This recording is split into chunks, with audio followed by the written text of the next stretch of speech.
in survival battles. Across the wild world, shadow predators are hunting in black coat. What does being melanistic mean when these hunters are exposed to the light and to the world's ultimate predators? In this episode, we explore the most brutal fight for survival of all black panthers.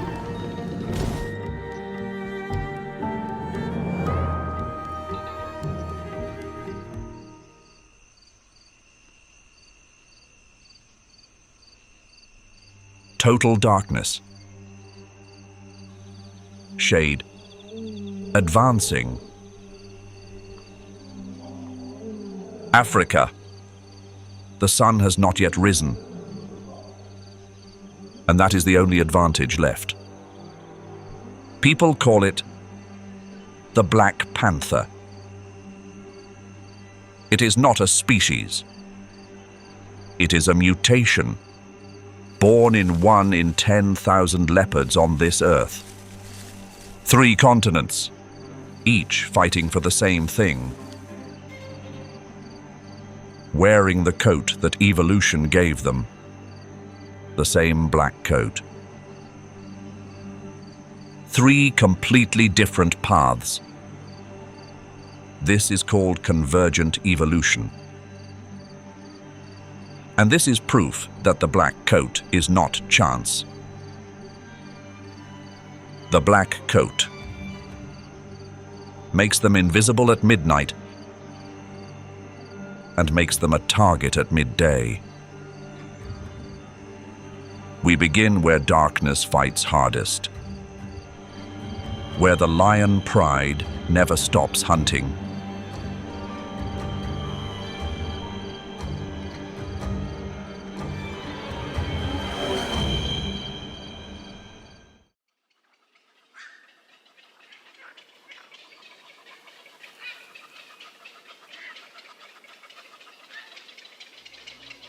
Look at it. Look closely. Every single leopard has spots. Even this one. The spots are still there. Beneath the black fur, you cannot see them, but they are there. And that tells us everything about what is hidden inside this black coat. Melanistic. And that gene for the leopard is not MC1R, as most of us assumed. It is the agouti signaling protein, an entirely different pigmentation control system. This is what makes the 3 shadow predators in this story almost impossible to believe. Phantom, the black leopard of Kabini, carries a mutated ASIP gene. Obsidian, the black jaguar of the Amazon, carries a mutated MC1R gene. The same black coat, 2 entirely different genetic systems. But why isn't it common? If the black coat is a weapon, why do only around 11% of leopards carry it? Because it is a recessive gene. Both mother and father must carry this allele, and both may appear completely ordinary. In a leopard population, where 10% carry the black coat, nearly half of all spotted leopards carry the hidden gene. At the far tip of the Malay Peninsula, evolution revealed its true answer. There, the black coat didn't stay rare. Not 10%, nearly 100%. That means that in the right environment, selection pressure is strong enough that the recessive allele. Each generation, those with the black coat survived at higher rates, produced more offspring, and their young did too. And after thousands of years, the golden coat became the exception. The male leopard pursuing phantom through Kabini, the female competing with shade in Laikipia, may carry that gene without knowing it. beneath the Kabini midday sun. Phantom feels that heat differently. Hotter, more exposed, hungrier. This is the trade that evolution has made. I give you darkness, but you pay for it in light.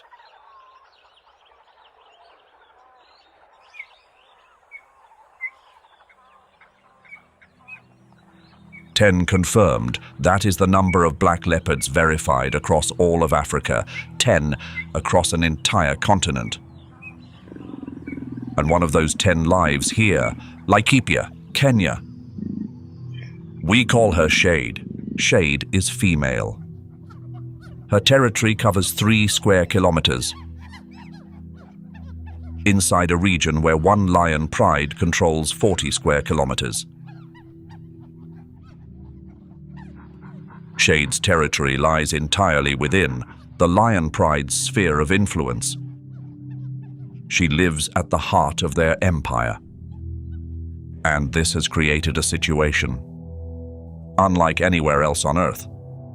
Because in Laikipia, there is no forest, only grassland, open and exposed beneath the Kenyan sun.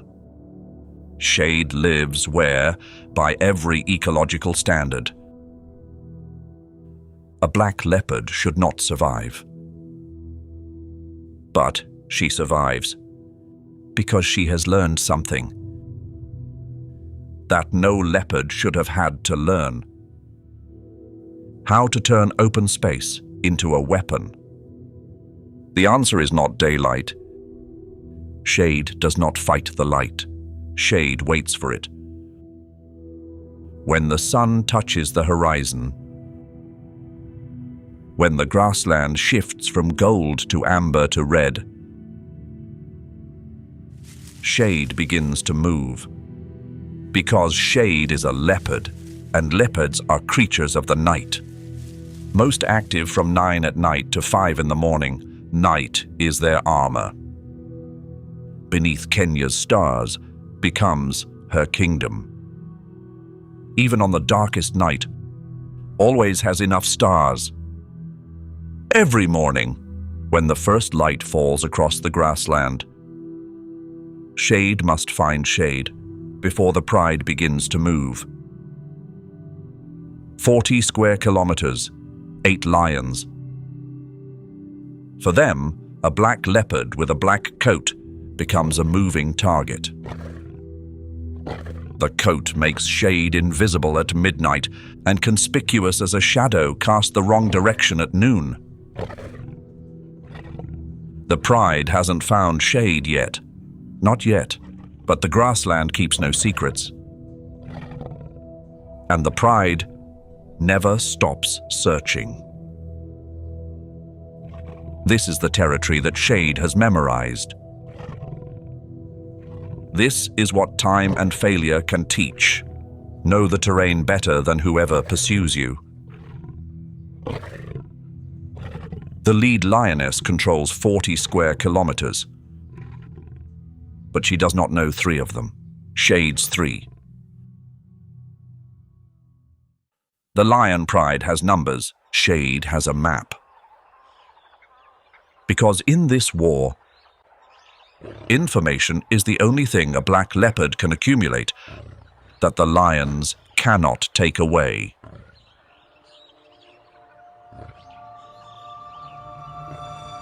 In the red light, not enough for daylight, but not enough for night, Shade is seen. Lions. They know this does not belong here. The pride doesn't catch Shade, but their presence alone is enough. Enough to stop Shade from moving, from hunting, from escaping the zone where sunlight will expose her. And this is the strength of a lion pride. They are more patient than anything on the grassland. But darkness is patient too. The pride doesn't give up, because they hunt at night too. Both lions and leopards have the tapetum lucidum, the reflective layer behind the retina. allowing light to pass twice across the photoreceptors. But shade was built to compete with lions, because while lions are generalists, leopards are nocturnal specialists. They were forged for the dark. When the sun fully sets, this is no longer lion territory. Run, shade. Run into the darkness. That is where you win.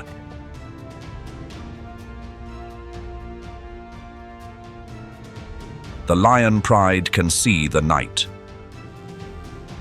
But shade does not reflect light. The black coat is her disappearance. But the huntresses change their minds. They spot a hunting opportunity. There is puku scent nearby. The lioness cannot see them by sight, but a single startled movement, and everything collapses. The unexpected meal draws their attention away from the quarry they pursued.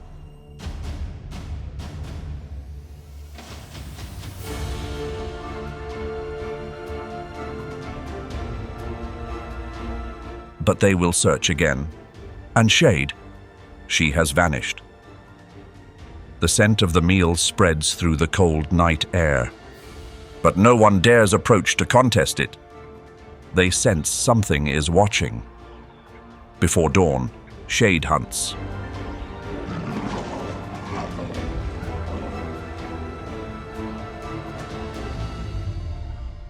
Shade climbs the lone acacia at the edge of her territory, looks down at the grassland turning pink, 40 square kilometers of it.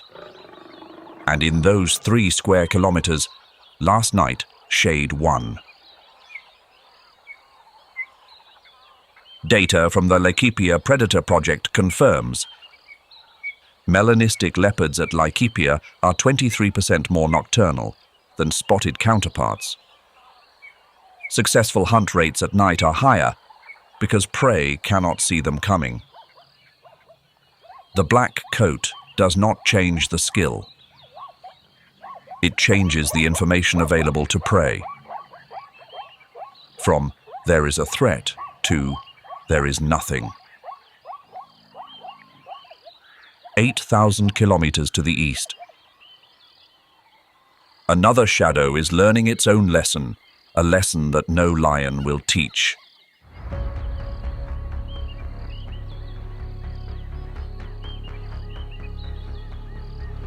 Kabini, Nagar Hole Tiger Reserve, India. This is the most densely populated stretch of forest on Earth for a single leopard. An estimated 100 leopards within 643 square kilometers. The land of leopards. Phantom did not choose a quiet, dark corner of India. Phantom chose the most contested land of all. A wound is the welcome of this land. Someone has asked the question, are you worthy of being here? Scarface, the old male leopard, the ruling predator of this territory, before Phantom arrived. But Scarface is not the only threat. Carl, a Bengal tiger, weighing 220 kilograms, 3 times Phantom's weight. He is an absolute ruler. Carl's successful hunts give him the right to determine the fate of any predator in this territory. Carl does not respect the territorial boundaries of leopards. Carl does not acknowledge Phantom. For a ruler, the answer is always yes. And the Kabini dry season, from November through April, places Phantom at a double disadvantage. Disadvantage 1, the canopy. In the dry season, Kabini's vegetation is depleted. The canopy thins. The daytime shadows, the very thing Phantom's black coat needs to operate, disappear. Disadvantage 2, heat. 34 to 38 degrees Celsius, 93 to 100 degrees Fahrenheit. Black fur absorbs heat more intensely than spotted golden fur. Phantom must rest more during the day, less time to hunt, fewer chances to establish territory. Hotter, more exposed, hungrier, and the black coat becomes a burden in daylight. Phantom retreats to the flooded backwaters to cool down, but that is the territory of massive water predators. Male tiger Carl, the lethal tiger queen Kismet. But there is no other option. In this forest, there is one thing tigers cannot do. One thing that makes 220 kilograms of tiger a disadvantage: trees. Tigers are too heavy to climb high. And when Phantom needs to truly vanish, it simply has that option. 3 meters, 5 meters, until the canopy blocks every line of sight from below. This is Phantom's empire, an empire no tiger can invade. But dholes are different. 20 Indian wild dogs, each smaller than Phantom, but together. When dholes appear, no leopard stays on the ground. Even Carl,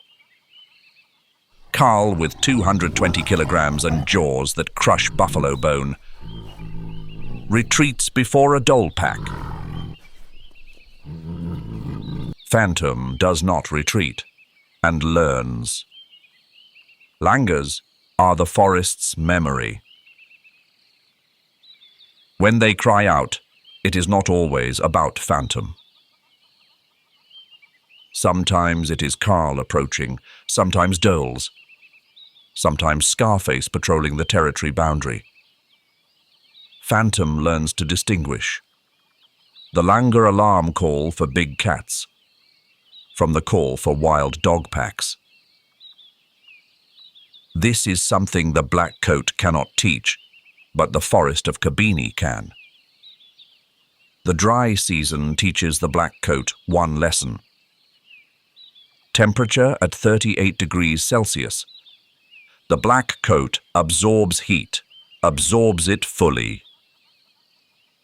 Recent studies suggest that melanistic felids may process heat differently from their spotted counterparts. Different distribution of sweat glands, altered subcutaneous blood circulation. No definitive conclusion yet, but Phantom survives at 38 degrees Celsius, and the spotted leopard beside it does too. Because the dry season does not last forever, and Kabini holds a secret the rain will reveal.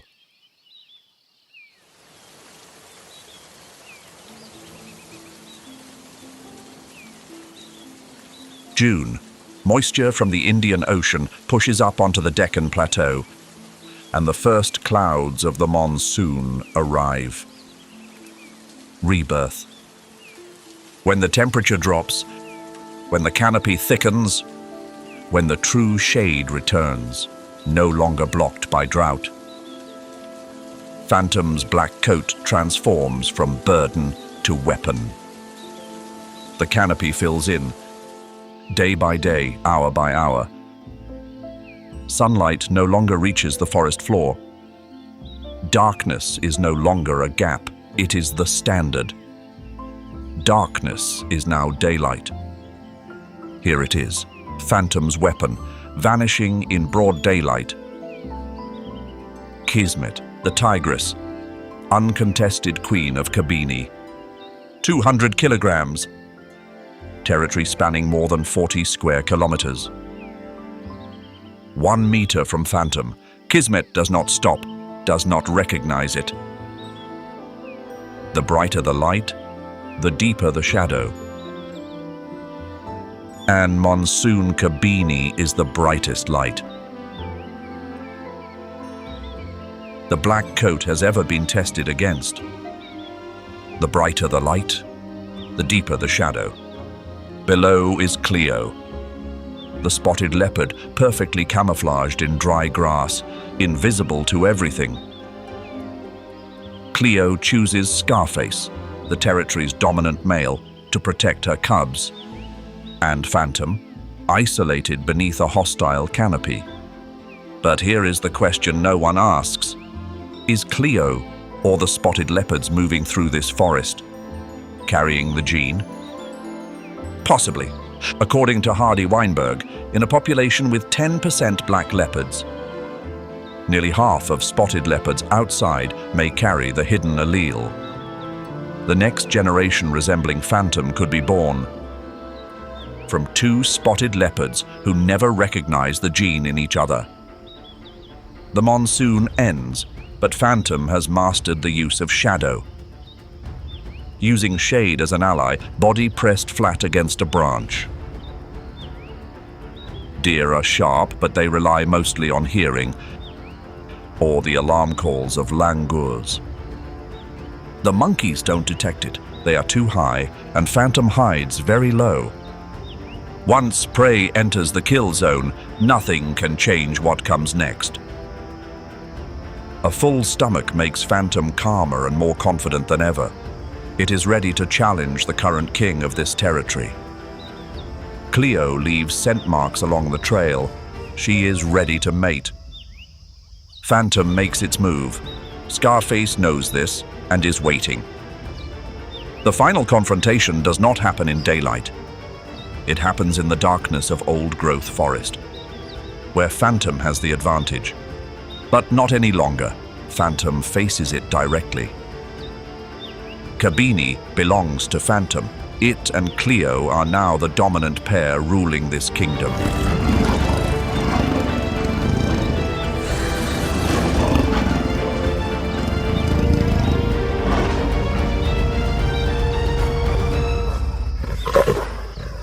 But the struggle of the wild world never stops. A completely different shadow is waiting.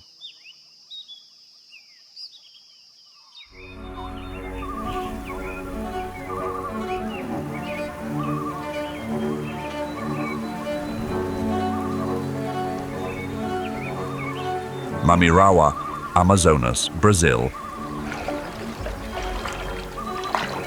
This is the largest Várzea reserve on Earth. 1.1 million hectares of Amazon rainforest, flooded for half the year. Here, water is not terrain, water is the predator, and Obsidian must navigate both.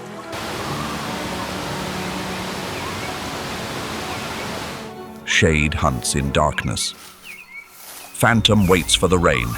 Obsidian does not need to wait. Because the Amazon never truly grows bright.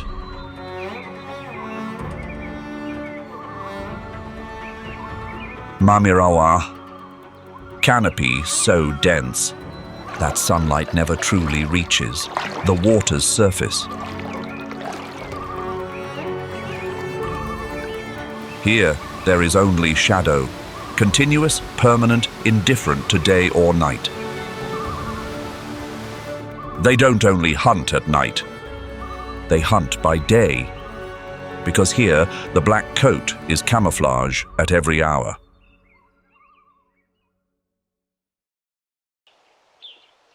But Mamirawa is not the jaguar's kingdom alone.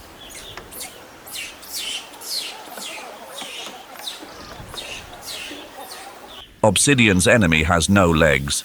It has 6.3 meters of body and 200 kilograms of pure muscle. February 2024. Scientists confirmed the green anaconda is not one species.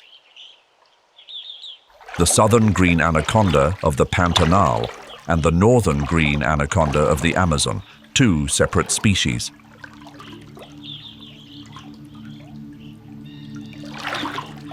The anaconda that Obsidian faces at Mamirawa is the northern green anaconda, a newly confirmed species, one that science has barely begun to understand.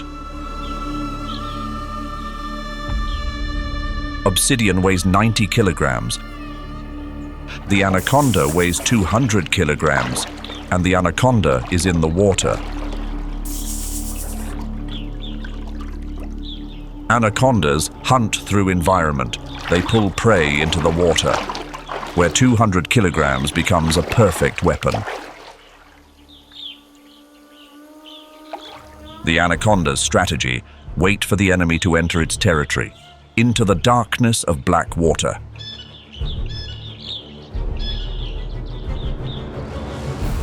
It is not difficult. In the Amazon, few animals can live far from water, large predators included. A capybara has no idea that death is beneath it.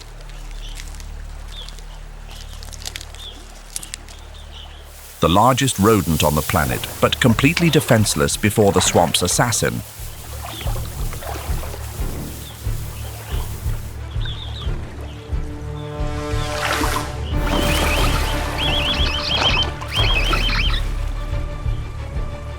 No sound of biting, only the coiling of muscle.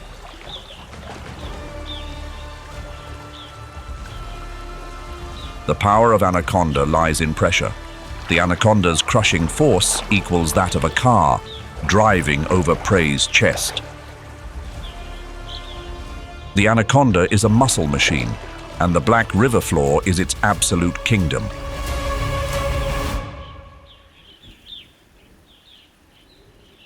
But the Amazon has more than one tyrant. Back at the dark forest shore, a shadow of pure black is watching. In this world, reptiles rarely challenge jaguars, even when they are armed to the teeth. The black caiman's back is protected by osteoderms, bone plates embedded in the skin, hard as steel, but not the skull.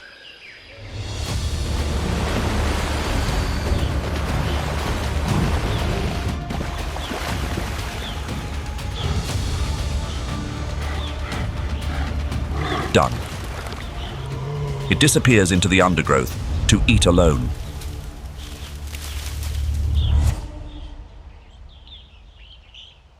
Here, reptiles are prey, not rivals.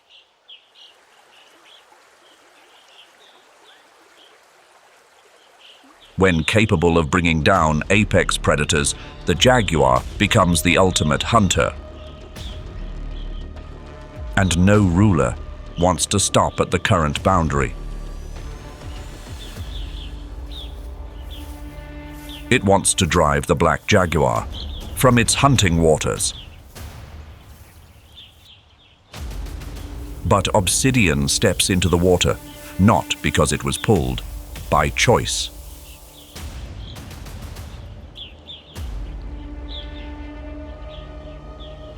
Obsidian submerged half its body in the Varzea current. Its unique coat structure rapidly absorbs the water's temperature, neutralizing the anaconda's thermal detection system. Obsidian strikes.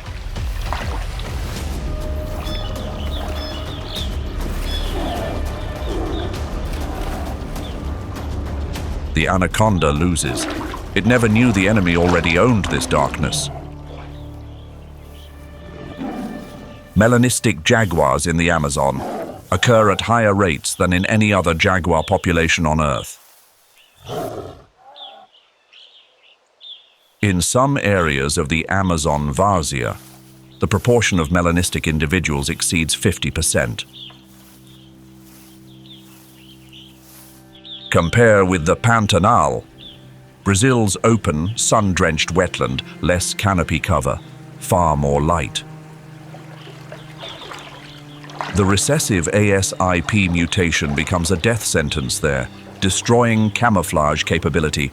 Melanistic jaguars are almost absent from the Pantanal. Same species, same ancestral genome, two selection pressures, two completely opposite outcomes.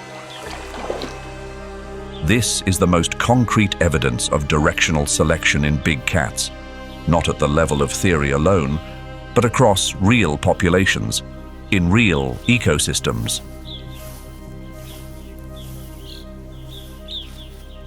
Obsidian is not an exception in the Amazon, and that is what makes the Amazon different from Laikipia and Kabini. Here, the black coat is the standard. 3 shadow predators, 3 continents, 3 victories. Which battle was the hardest? 8 lions in the Laikipia night, 1 tiger in the Kabini rain, or the reptile beast in Amazon's black water.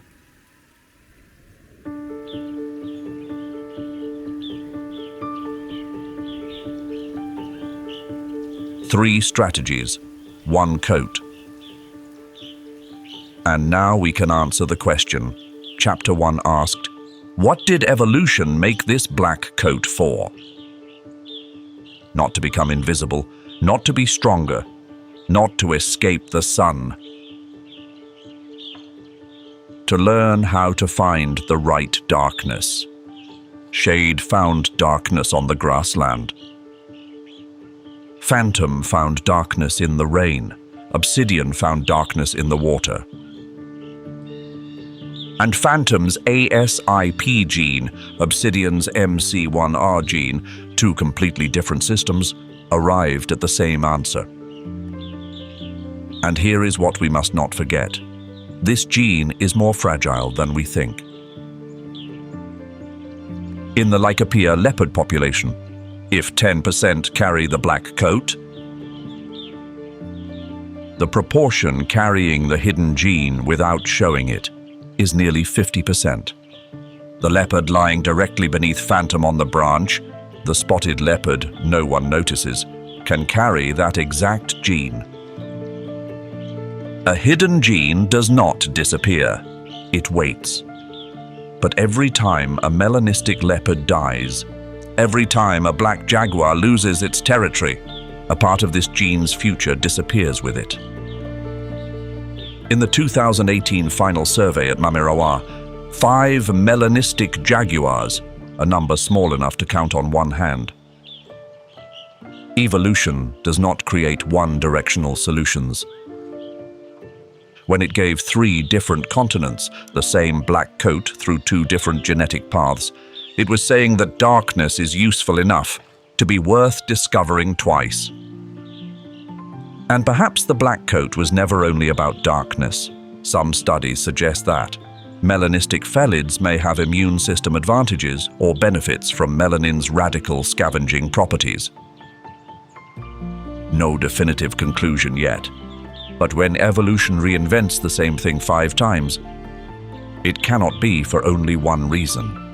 And whether the next generation carries that gene depends on both mother and father carrying it, neither knowing the other does.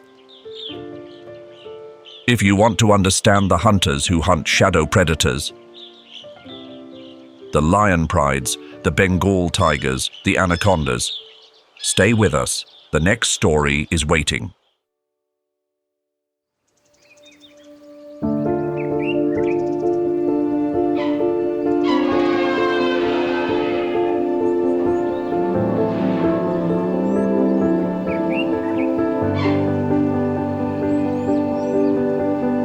With the longest gestation period among terrestrial mammals,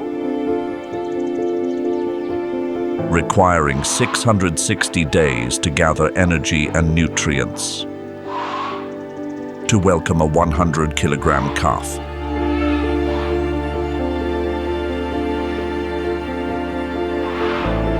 The baby elephant must find its footing within mere moments of arrival.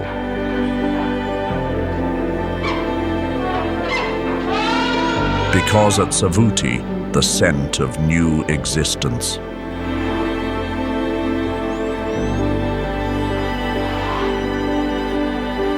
Is the signal that awakens the primal instinct of those who follow the path of the hunt.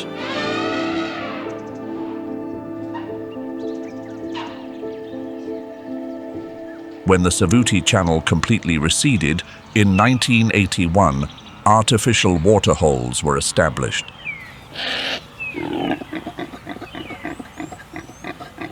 Instead of embarking on a journey of hundreds of kilometers to the Okavango Delta, thousands of elephants decided to settle permanently at Savuti and became a colossal yet high-stakes source of sustenance for the Savuti Pride. A super pride of more than 40 members.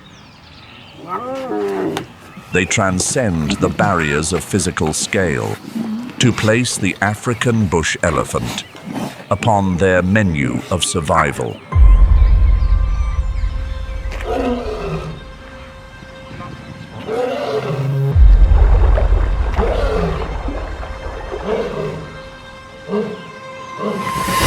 From August to November, the migration leaves a colossal biological void, and the African bush elephant occupies more than 90% of the remaining animal biomass.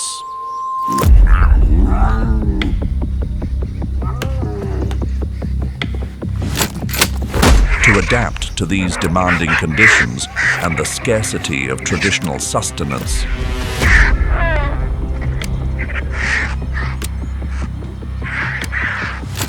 the predators completely restructure their instincts by daring to challenge the giants.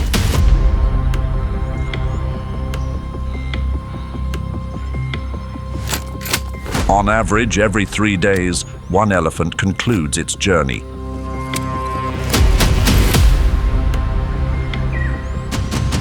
This specialized sustenance elevates the daily consumption of each member to double compared to any other typical pride.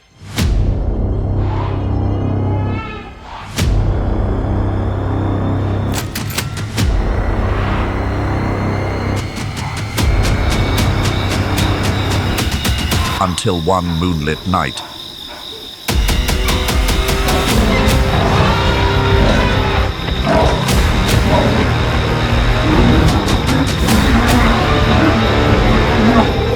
the nocturnal pursuit is so sudden and profound that even the matriarch of the herd cannot withstand the tide.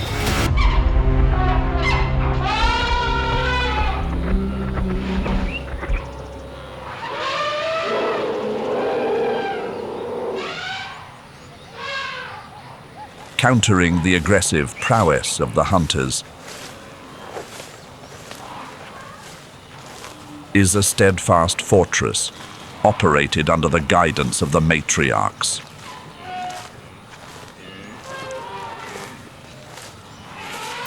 Possessing a brain weighing over 5 kilograms, with a highly developed temporal lobe and hippocampus, she holds invaluable ecological memory.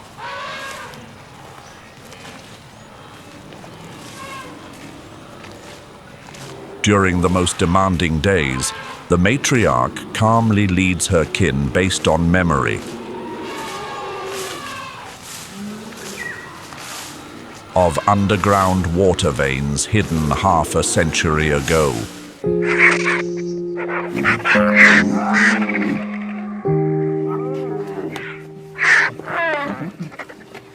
Through the analysis of acoustic fingerprints, the matriarch accurately distinguishes the sound frequency of an adult male lion.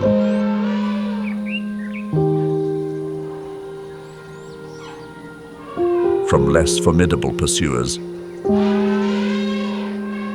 to reach a decision through infrasound signals below 20 Hz.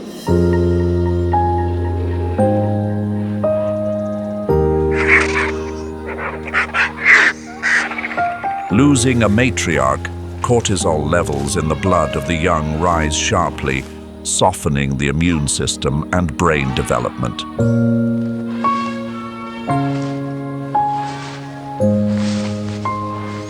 Making the young one a vulnerable focus for any predators.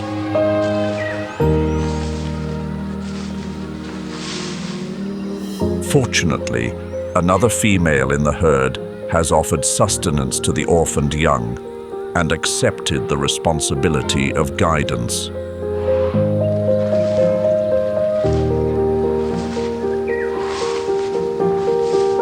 However, the high density of the Savuti herds, under immense consumption needs,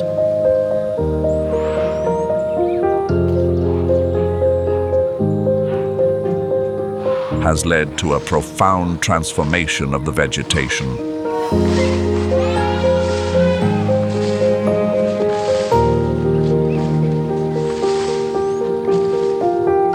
Now, the herd no longer holds the strength to compete with other herds.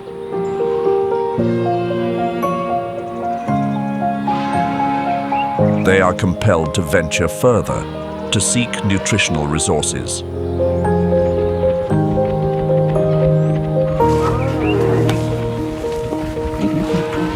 And a path away from the reach of the lions.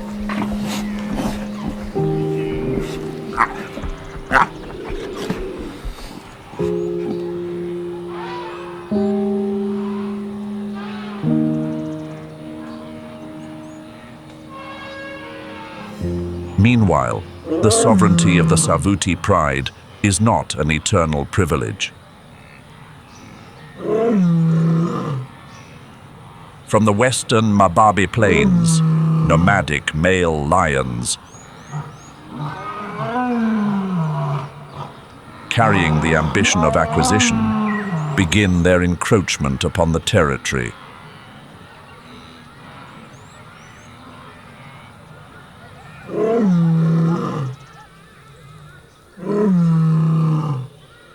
In the world of the Savannah Kings, authority always aligns with the ability to safeguard boundaries. And when the ruler passes away, that order shatters beyond restoration.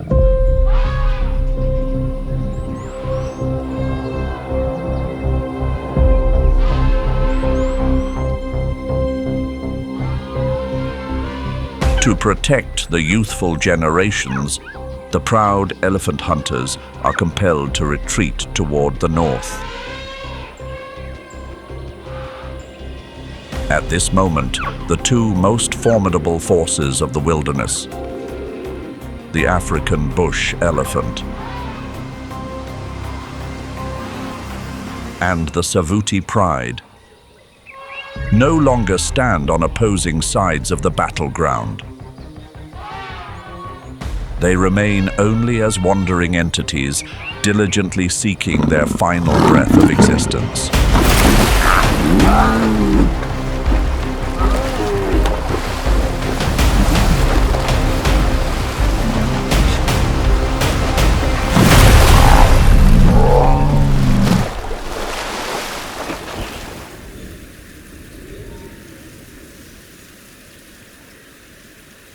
The journey of hundreds of kilometers toward the northeast has guided the wanderers into Zimbabwe.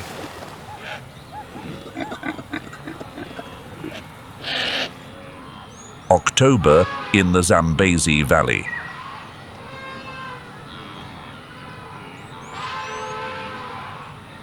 Is the moment when the Earth's axis and tropical high pressure converge, frequently pushing temperatures beyond 45 degrees Celsius. Every previous advantage of numbers is neutralized.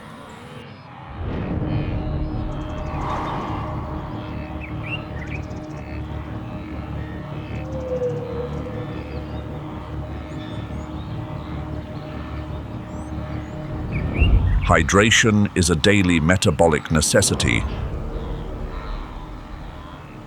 for the Cape buffalo to sustain the flame of existence.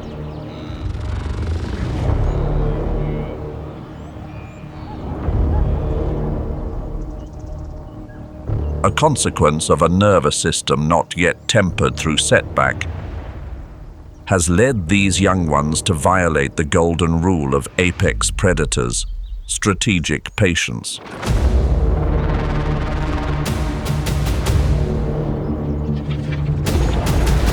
In a state of dehydration, the assertiveness of the buffalo is elevated to its zenith. No longer the pursuers, lions become the hunted.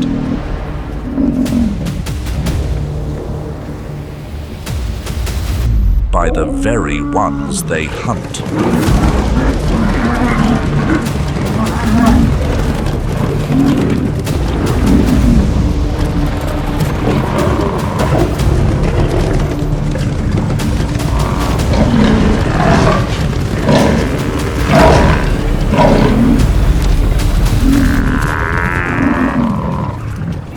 The mother lion has guided the young ones to select and await the opportune moment when the pursuit becomes most fragile.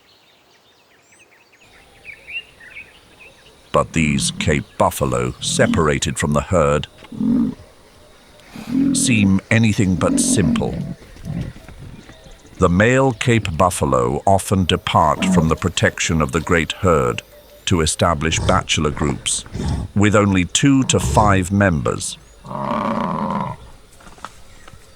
They are known as the dagger boys.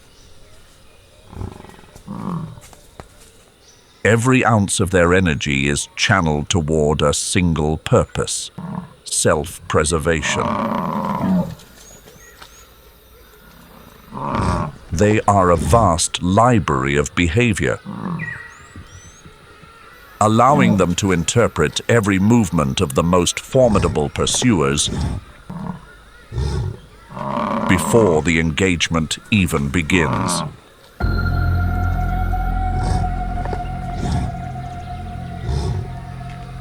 The pride's strategy is to guide the target into the sandy chutes. The nearly 1-ton weight of the Cape buffalo becomes its own adversary.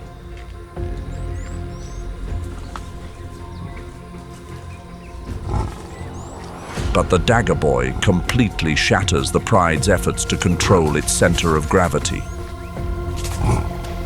The giant successfully navigates his escape with a physical concession of his tail.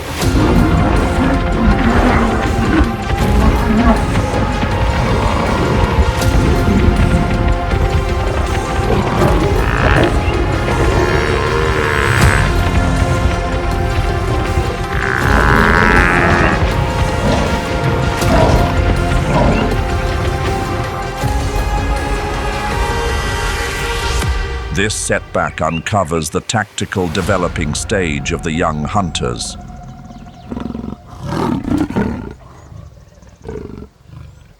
As they have yet to master the rhythm of the engagement and the ability to conclude the pursuit.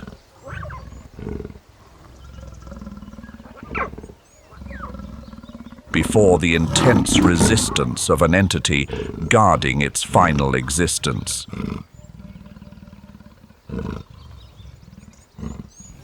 No longer overcoming the giants, the lions are compelled to aim for more optimal pursuits. But the parched sky of the Zambezi Valley is an invisible network of biological intelligence, openly resisting the encroacher. Upon the granite outcrops and steep sand cliffs, the Chakma baboon troops reign like temple guardians who never sleep.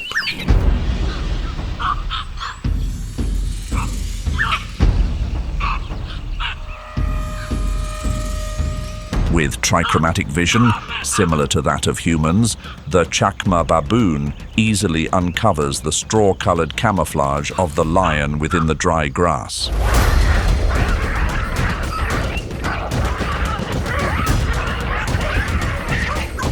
A single sentinel individual requires only a glance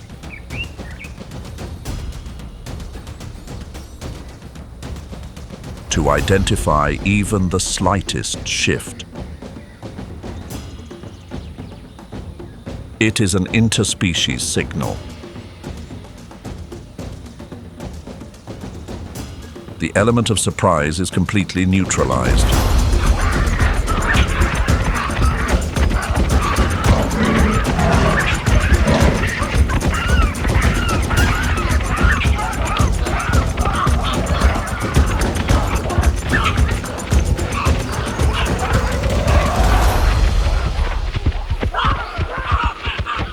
transforming the pursuit into an impossible mission even before it begins. The barks of the baboons transform a concealed ambush into an open pursuit.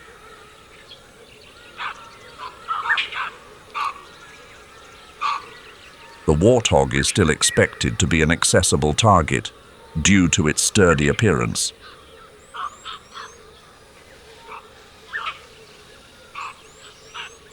But this perception is a miscalculation by the developing hunters.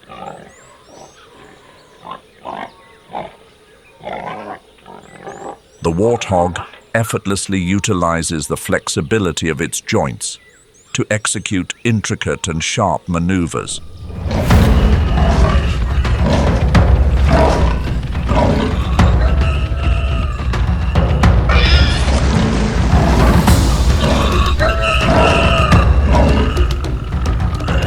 Once again, muscular prowess will forever remain an ineffective tool if not guided by a strategic mindset that understands every grain of the battleground.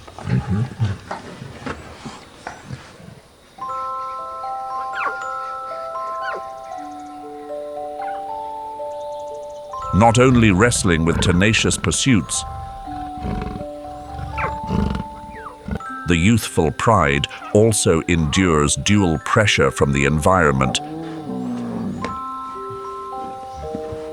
and the threatening presence of rivals occupying the opposite bank.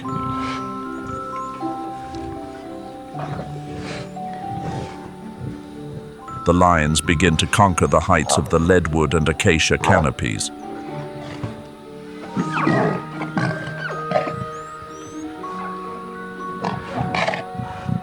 Here, they access the cooling convection currents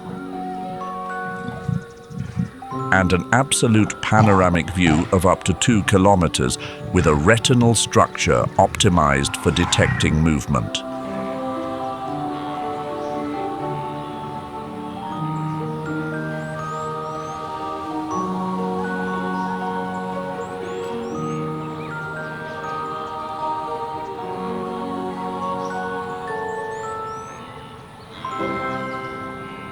Hunger is restructuring the entire neural network and honing the intellect of the lion pride.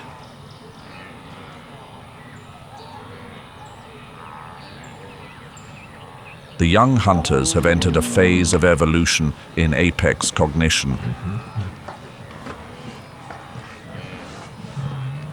They have become strategists, knowing how to wait until the variables of terrain, gravity, and the exhaustion of the opponent converge at a single point to initiate the decisive engagement.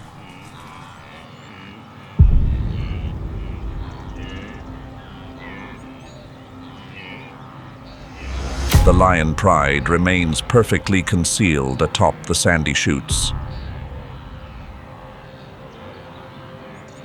where the laws of gravity and friction will soon become potent allies for the pursuers. One buffalo is left behind, with a physique bearing the marks of previous territorial challenges.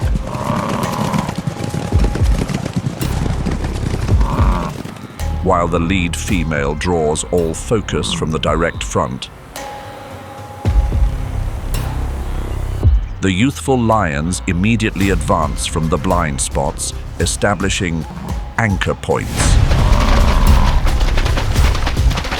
2 nearby Cape buffalo return to offer assistance.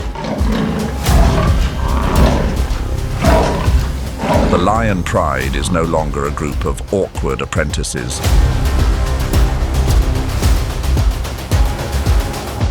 Seizing the perfect temporal window, the mother lion initiates the concluding movement.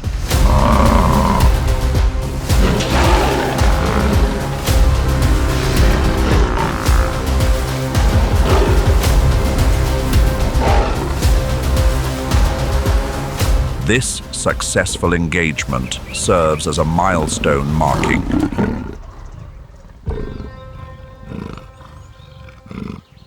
the evolution of tactical coordination within the young pride.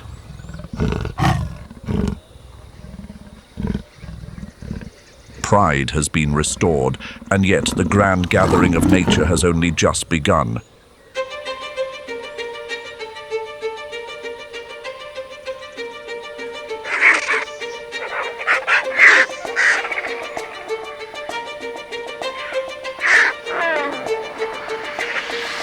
The lappet-faced vulture is the largest and most assertive vulture species in Africa.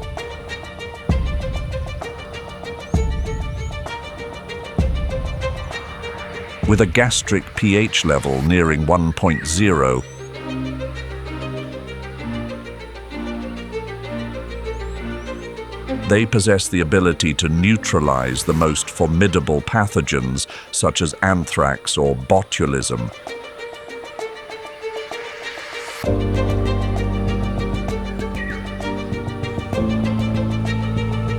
Preventing the emergence of imbalances across the entire ecosystem.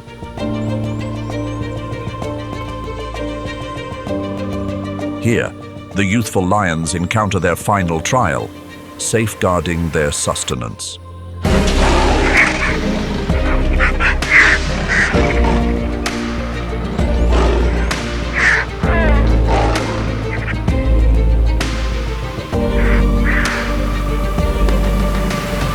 Meanwhile, the elephant herd at Savuti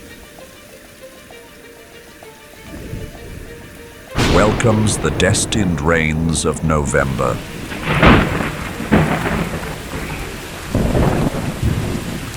The indigenous San and Baye people believe that thunder is the ceremonial drum signaling a cycle of rebirth for Mother Earth.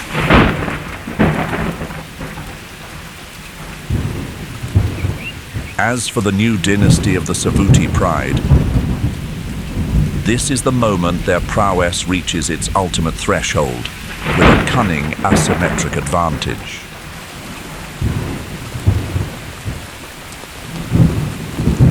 The resounding thunder disrupts the infrasound communication.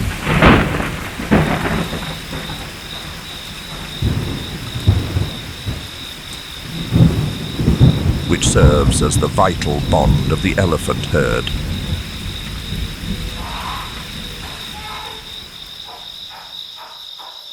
The focus of the Savuti Pride is upon the juveniles and subadults from 4 to 15 years of age, the young males.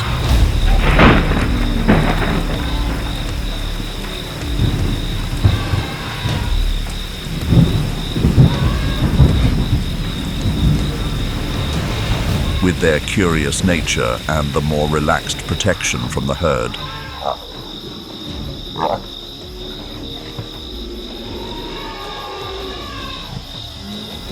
Despite the defensive efforts of the pursuit, the absolute disparity in vision and velocity during the storm determines the outcome.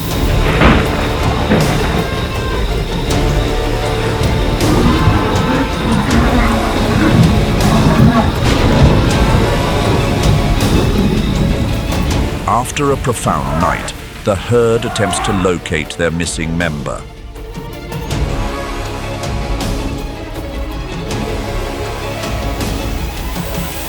Unaware that the young one is 5 kilometers away,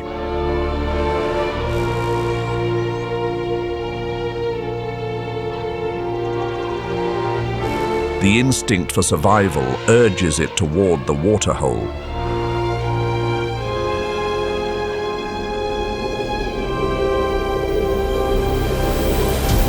But it is too weary to proceed.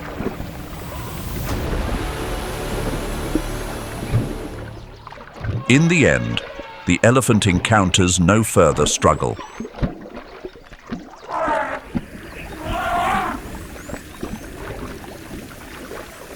The transition is never an ultimate conclusion. It is merely a conveyance of energy to make space for a new beginning.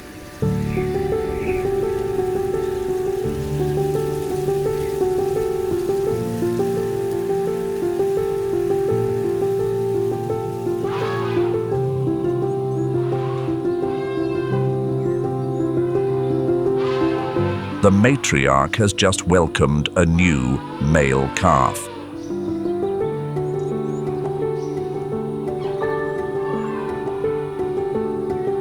The orphan who was once embraced years ago has now stepped through the threshold of maturity.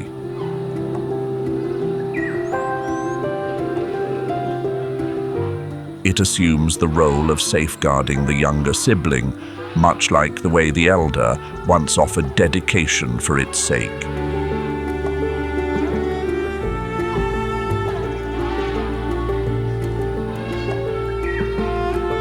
A conveyance of the legacy of loyalty through the generations.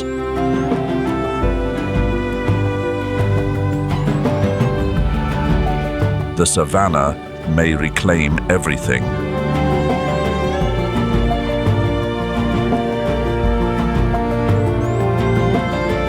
But it can never erase the essence of grace and the dignity of those who stand together.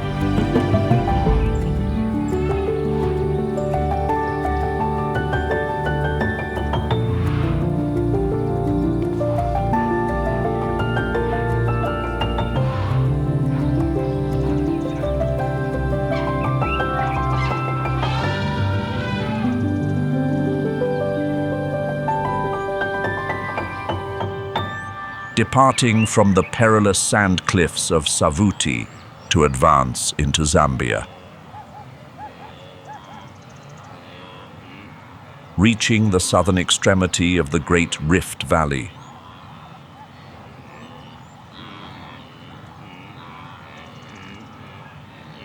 South Luangwa National Park is a pristine wilderness sanctuary spanning an area of 9,050 square kilometers.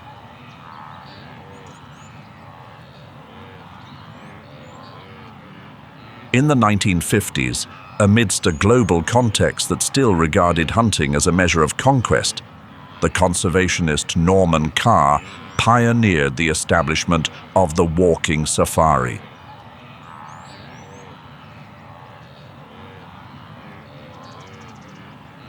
Here, the Luangwa River is one of the few major river systems in the world, untouched by human intervention.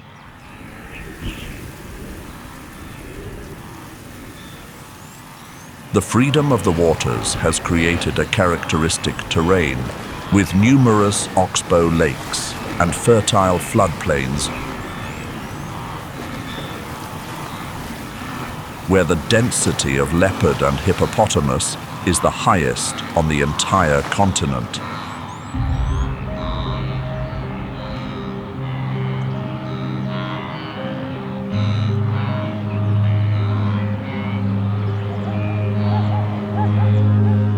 Without the need for a roar or an accompanying pride, the leopard governs the night through the stillness and fluidity of a true predator.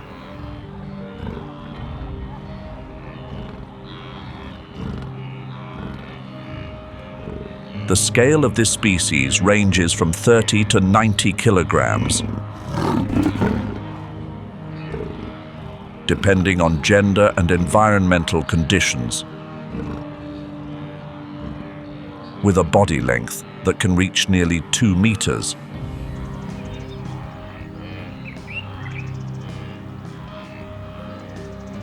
The territory of the leopard in the Luangwa Valley region varies significantly by individual and gender.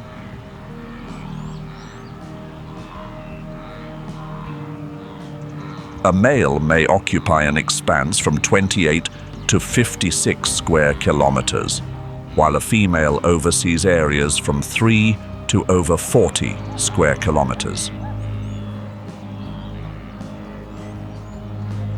These domains often overlap, particularly between males and females during the season of lineage, yet conflict rarely emerges without the element of direct competition.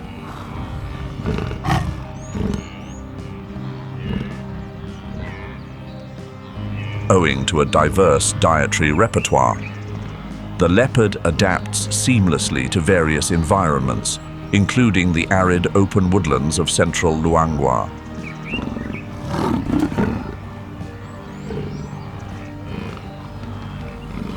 A solitary, deliberate, and discreet lifestyle is how the leopard becomes one of the most efficient hunters, possessing stalking skills that are iconic within the predatory realm. The leopard's coat is adorned with rosettes that serve as a perfect veil of camouflage.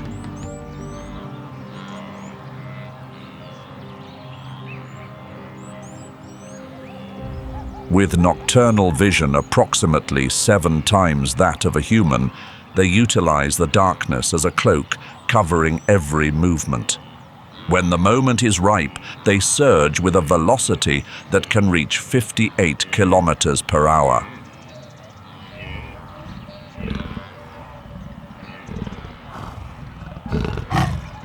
Once the pursuit has been concluded, the leopard never leaves the result upon the ground. They understand that other carnivores will not overlook an effortless opportunity.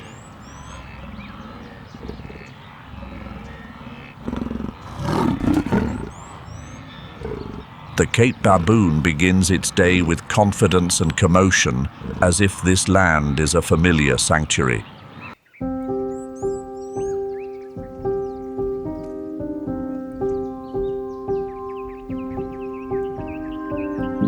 This is a large primate, highly intelligent, and among the most organized in southern Africa. An adult male can weigh up to 40 kilograms and reach over 1.2 meters in length.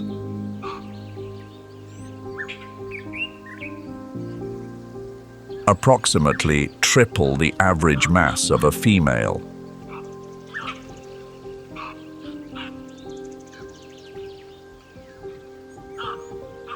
They exist in troops of 20 to 80 individuals, in which a dominant male assumes the role of guiding movement, providing guardianship, and maintaining order.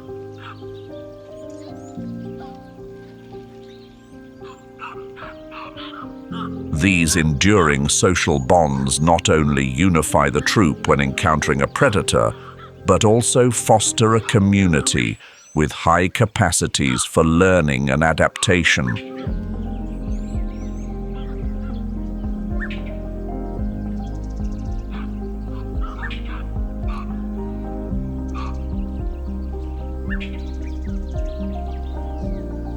As true omnivores, the Cape baboon consumes almost anything digestible, even small fauna.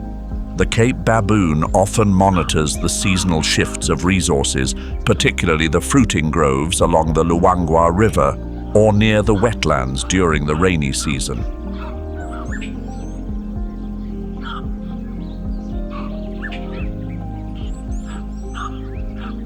As the dry season arrives, the troops retreat to the highlands, assisting them in avoiding potential predators.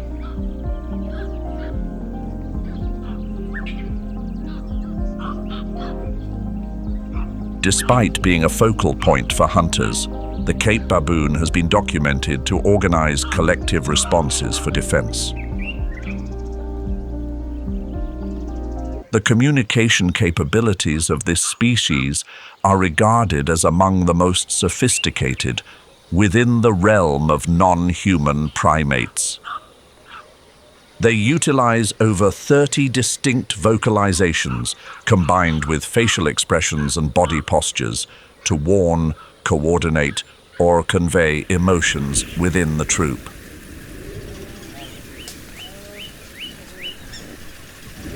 Behavioral studies from the Wildlife Conservation Society during the 2023 to 2024 period confirm that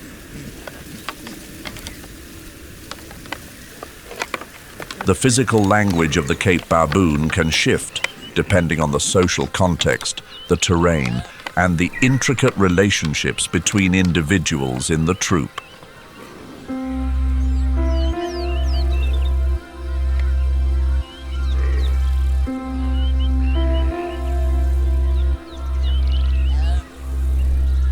The impala possesses neither claws nor sharp fangs.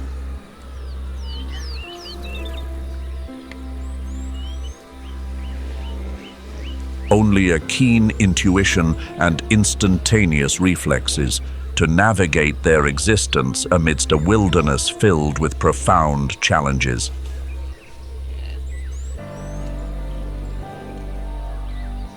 With an average mass ranging from 40 to 75 kilograms and a shoulder height of approximately 90 centimeters, the impala possesses a perfected physical proportion, capable of leaps extending up to 10 meters in length and 3 meters in height.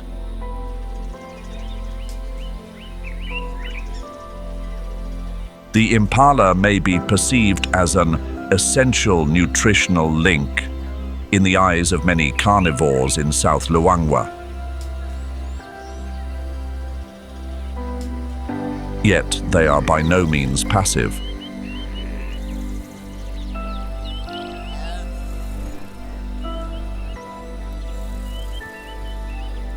Beyond physical prowess, the impala employs highly effective communal strategies.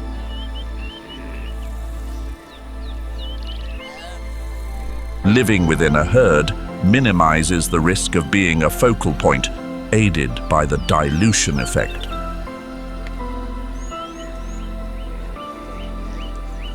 The dietary regimen of the impala is remarkably fluid. They primarily graze upon grasses, yet will consume leaves, young shoots, or even fruits when necessary.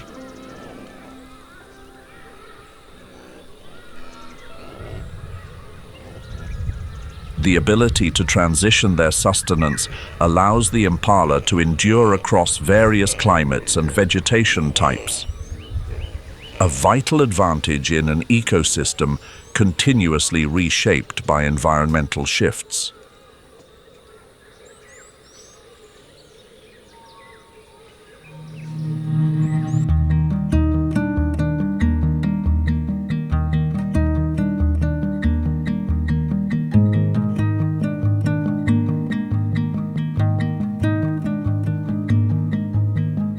A being frequently misunderstood by many, the spotted hyena. Each individual is a fragment of an organized community known as a clan. A matriarchal social structure where the females hold sovereignty. A clan may comprise up to 80 individuals, dispersed across a vast territorial range, yet bound together through unique social rituals. The fission-fusion structure of the clan grants the hyena fluidity in both procurement and resource management.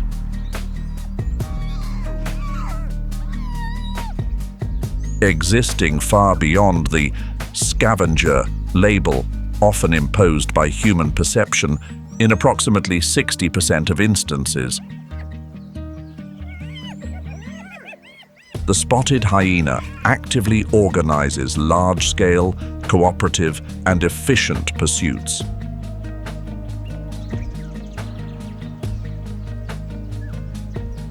When targeting substantial pursuits, they typically coordinate in groups of 3 to 15 individuals, establishing a clear formation and distribution of roles.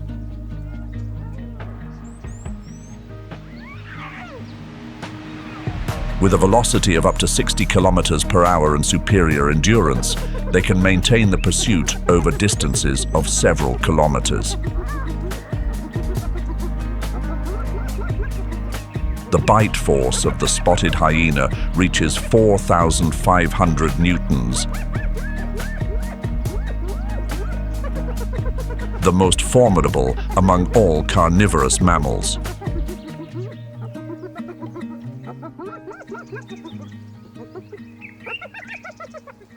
Within the ecological tapestry of South Luangwa,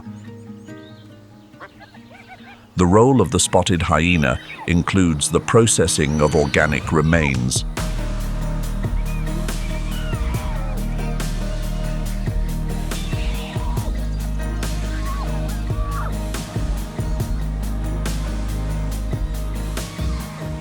a vital ecological service that minimizes the risk of pathogen outbreaks.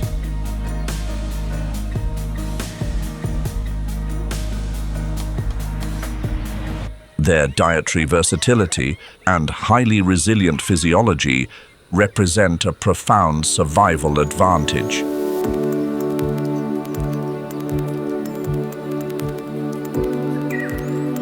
Less clamorous than central Luangwa, it is the very tranquility of the southern loop and Nsephu sector that nurtures the Thornycroft's giraffe, an endemic subspecies found nowhere else on Earth. Although restricted to the Luangwa Valley,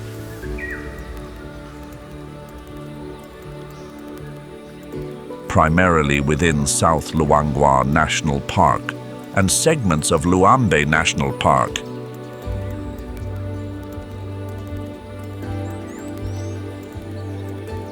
The Thornycroft's giraffe still moves according to the cycles of the dry and rainy seasons, along the ecological corridors of the Luangwa River in pursuit of fresh foliage and secure water sources.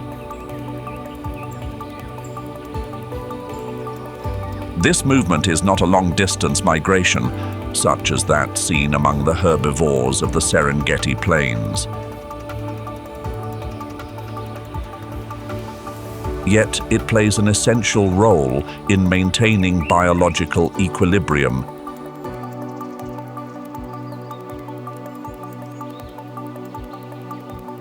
Preventing the overutilization of vegetation in any fixed area.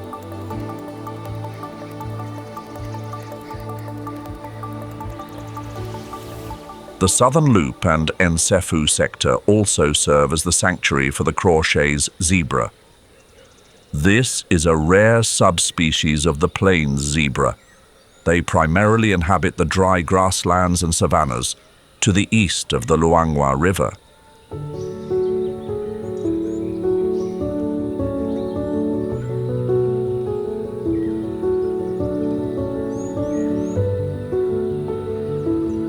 The Crawshay's zebra possesses a highly distinctive patterning,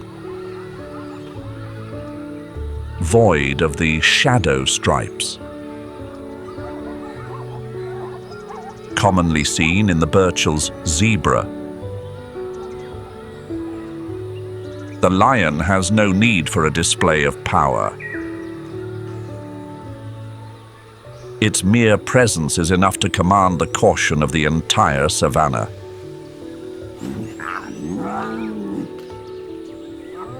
Hundreds of thousands of years ago, the ancestors of the lion once traversed the ice fields of Europe, the deserts of the Middle East, and the expansive African plains.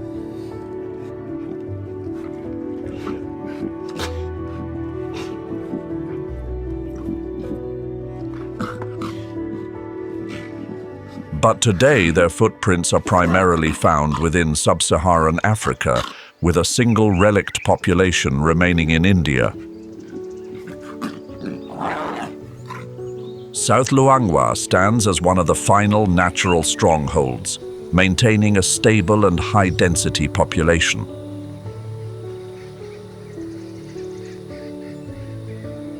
Lions exist in social units known as a pride,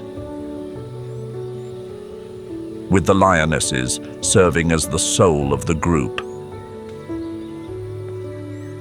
Meanwhile, the male lion assumes the duty of territorial guardianship.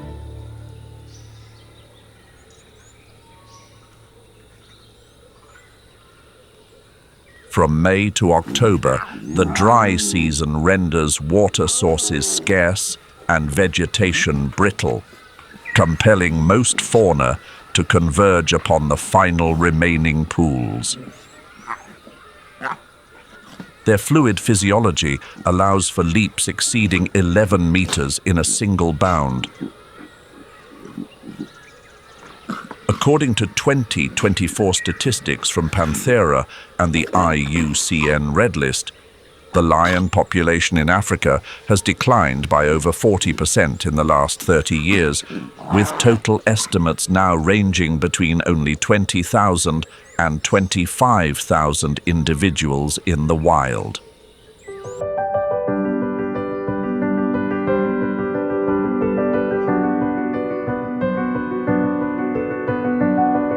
South Luangwa remains a beacon of hope thanks to rigorous conservation efforts, anti-poaching initiatives, satellite monitoring of the prides, and elevating the awareness of local communities.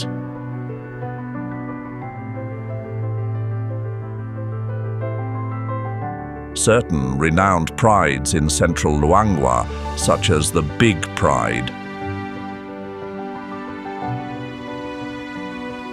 which once numbered over 30 individuals, have now diverged into several smaller groups.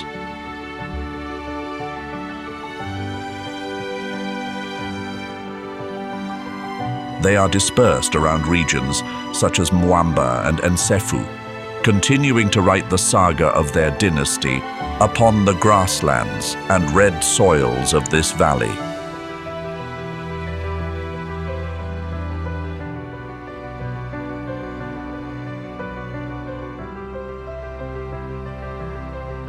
The bateleur is an iconic eagle endemic to sub-Saharan Africa. Its signature flight pattern, resembling a dry leaf tossed by the wind, is the product of a truncated tail unlike any other eagle species. The territory of a bateleur spans approximately 650 square kilometers.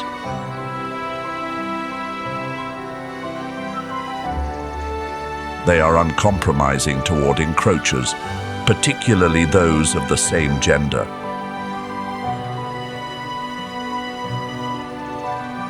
They are exemplary opportunists, equally adept at pursuing small fauna, such as birds, reptiles, and insects.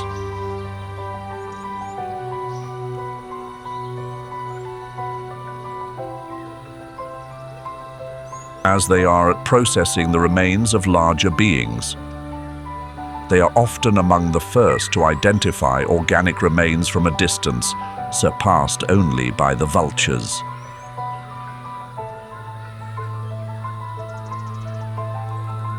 Where such remains are often the legacy of great pursuits, the bateleur functions as a vital agent of ecological purification.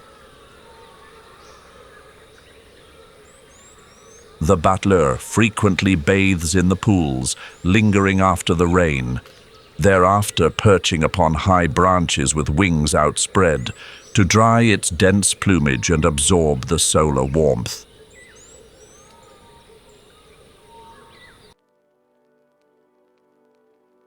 Leaving behind the dense emerald canopies of Southeast Asia, we travel across the globe to a completely different world. Trading those humid, shaded rainforests for the open plains is a whole new ballgame.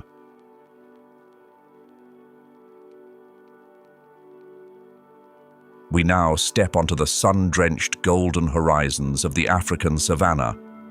And right at the center of this sun-drenched arena, we encounter a creature that often gets a bad rap.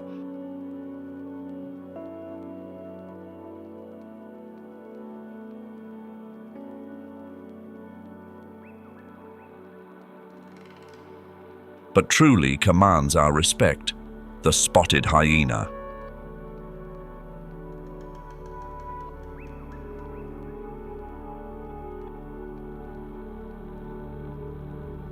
This is the story of how a myth was made and how science took nearly a century to break it.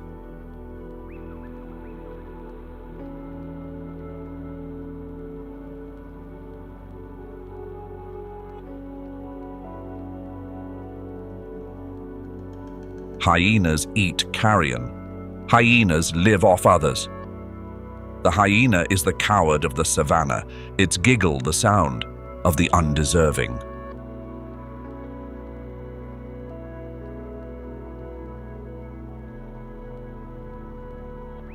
That image has clung to this species since the 19th century.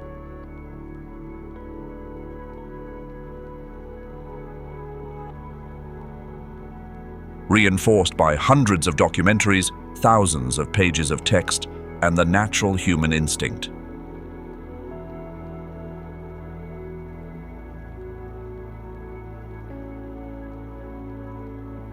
When watching an animal with a sloping back, massive jaws, and an eerie laugh, approach a carcass, no one asked.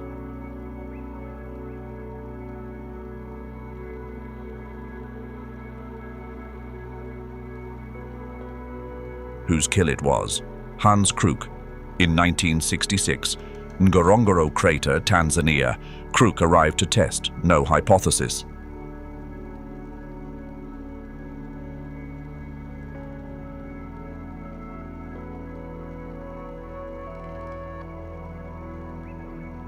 He came to observe, and he observed long enough to see what those before him could not.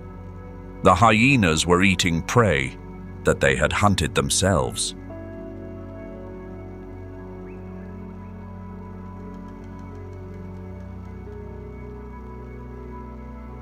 The lions arrived and drove them off. Then, when the lions had finished and departed, the hyenas returned to the remains.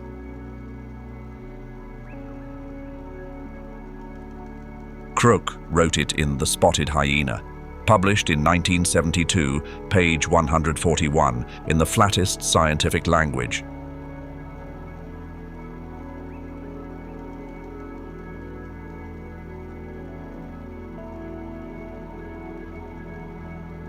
That it was the lions that were behaving as scavengers. After Kruk came Kay Holekamp. In 1988, she came to the Mara.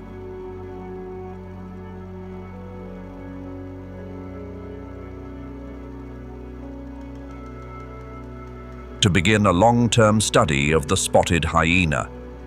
The Holekamp Lab at Michigan State University.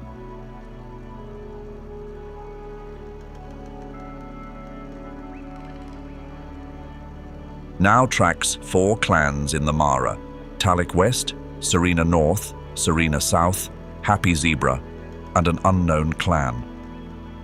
Journal of Zoology in 1997 stated that active hunting rates of the spotted hyena by location ranged from 43 to 95%.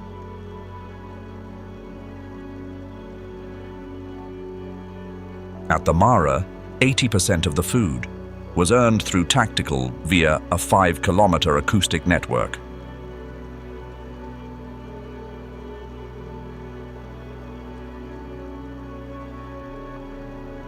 The data from Mills in 1990 in the African Journal of Ecology indicated that in zones of lion and hyena overlap, lions steal meals from hyenas, 6.8 times more often than the reverse.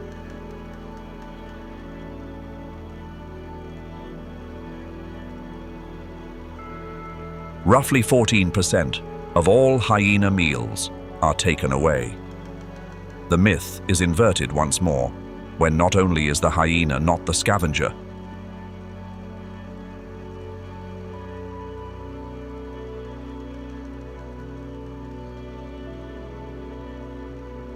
but the hyena is the victim of the scavenger lion. That is what we are attempting here, not to persuade you the hyena is good or bad,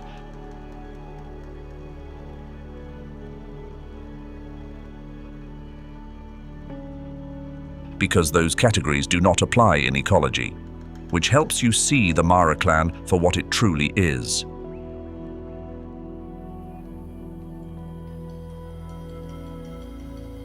A complex, sophisticated organizational system optimized for a specific environment, and understand that anything enduring long enough.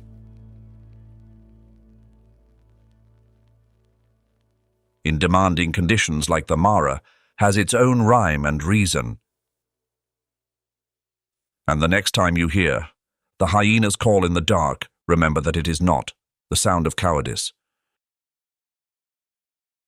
It is a distributed command structure coordinating the most sophisticated hunting unit of any African predator.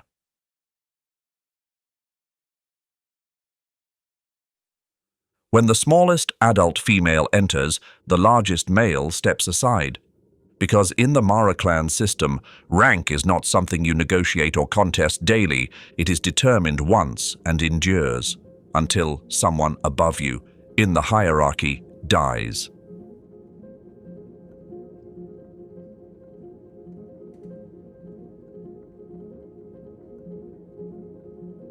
The spotted hyena is the only social carnivore known.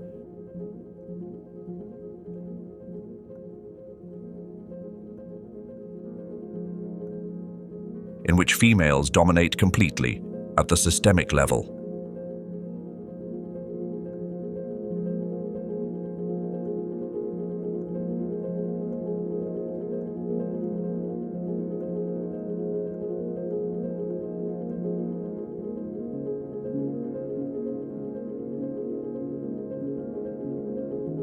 Every adult female in the clan outranks every adult male, no exceptions.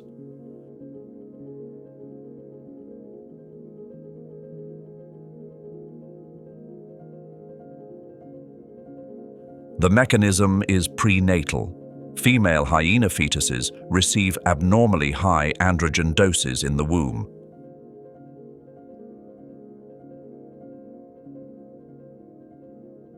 This is the hormone, typically associated with male biology.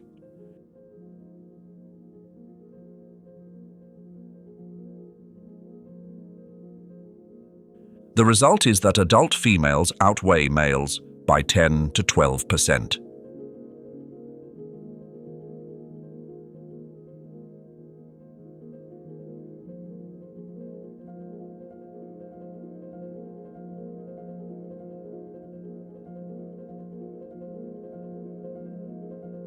Greater musculature, higher capacity to establish and maintain physical dominance.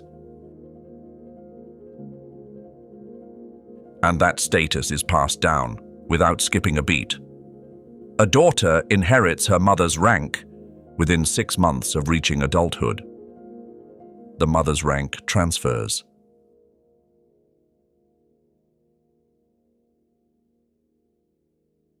With all accompanying rights, including priority feeding, mating access, and command authority in tactical formations.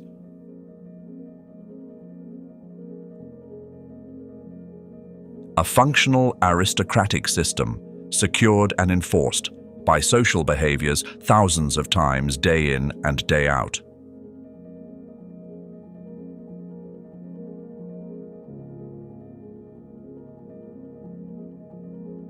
The Mara clan's size ranges from 10 to 130 members.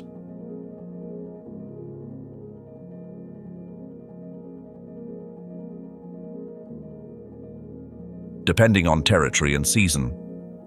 In resource-rich areas, like the Mara and Ngorongoro, clans can reach 130 individuals.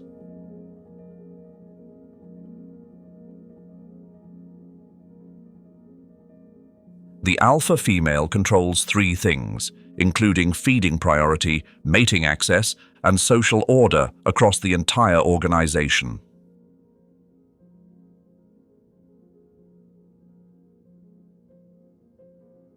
And the battle begins. At the moment of birth, spotted hyenas are born, with eyes open and teeth already through.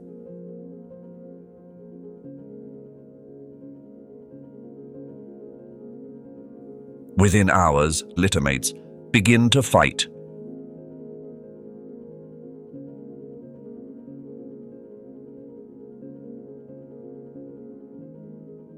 Weakness is a luxury this empire cannot afford. The Mara clan's alpha female is not a symbol, she is the operating system.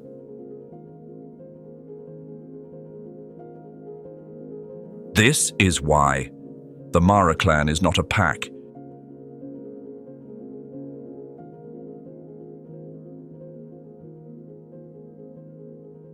It is an empire in every sense of the word.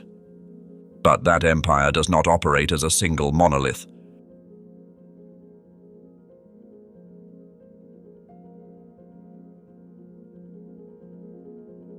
During hunts, the Mara clan splits into small squads of 2 to 7 individuals.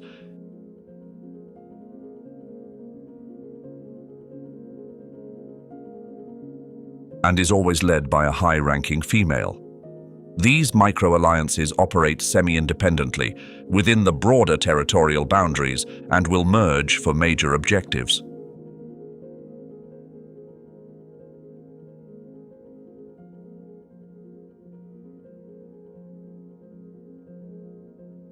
Like kleptoparasitism or border defense against neighboring clans.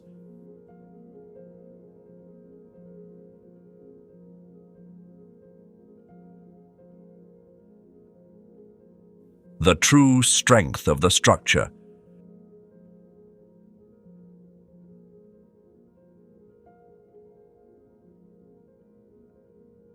Is that when the alpha female orders a convergence, those scattered squads will rally at a moment's notice within 15 to 20 minutes.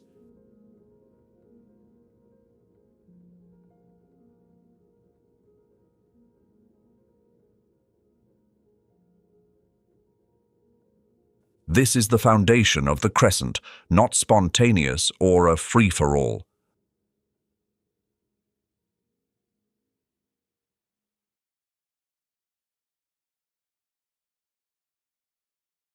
Alone, a flexible predator. Together, the force that decides the outcome of the night.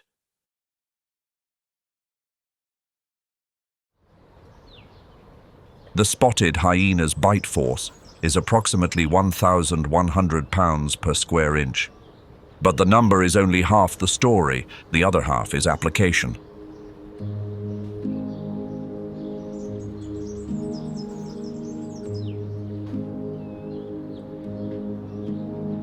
Hyena jaws are not designed for a fast kill, instead they are designed for total consumption. Bone, horn, hoof. Everything that lions, leopards, cheetahs, and wild dogs leave behind. A clan of 60 can consume a 500-kilogram buffalo entirely, including the full skeleton, in 30 minutes.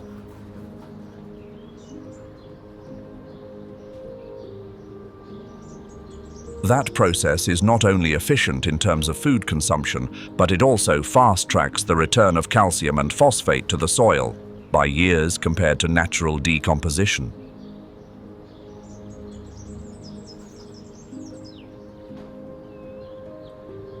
The Mara clan is not merely a predator, it is the Mara's recycling system. Speed and endurance reach 59 kilometers per hour, sustained across 4.8 kilometers without slowing.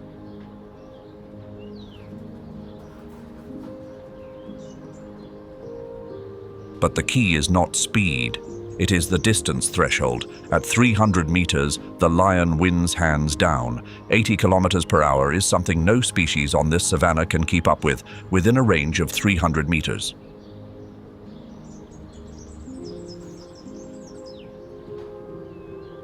At 400 meters, the lion is spent.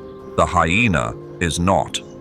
The hyena has not yet considered being spent at 400 meters. The hyena does not need to be faster than the lion, it only needs to outlast the lion's patience.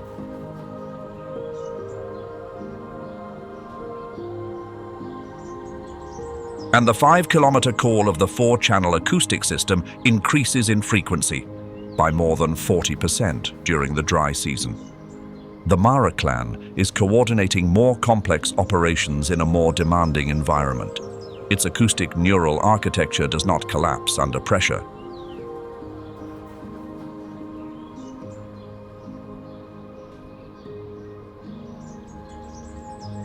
It amplifies.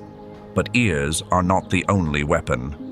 In the spotted hyena's olfactory system, the olfactory bulb occupies a significantly larger proportion of brain volume than in lions or leopards.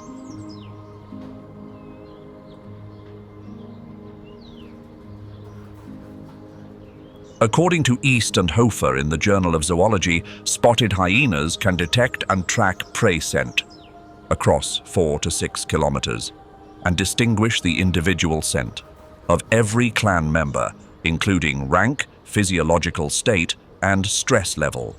Each individual marks their territory through esophageal scent glands. turning it up a notch during the dry season.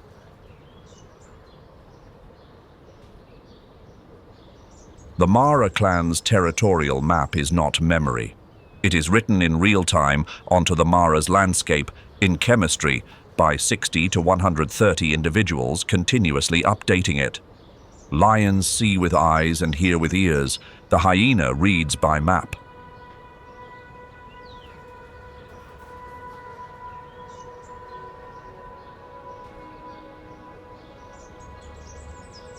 There is a persistent misconception about lions, that they dominate through sheer overall strength.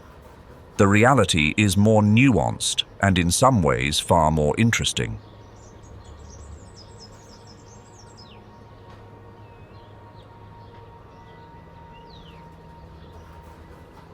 Lions are not the most efficient killing machines on the savannah. Not in speed, the cheetah is faster. Not in solo success rate, the wild dog surpasses them. Not in social intelligence, the hyena hierarchy runs deeper. Not in bite force, the hyena is nearly twice as powerful. The lion is optimized for one thing only: the explosive moment.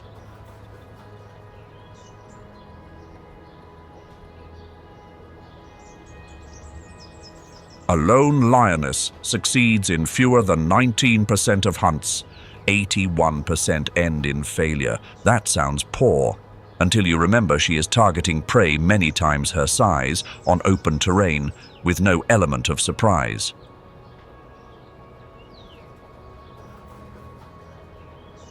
When the pride hunts together, success climbs to 30%.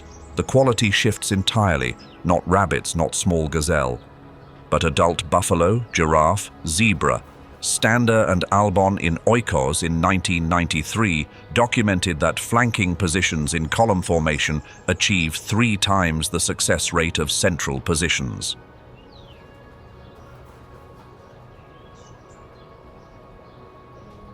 A pride of 2 hunts as 1, a pride of 4 hunts as 10. Male lions do not hunt, that is accurate, but to conclude that males are useless is entirely wrong.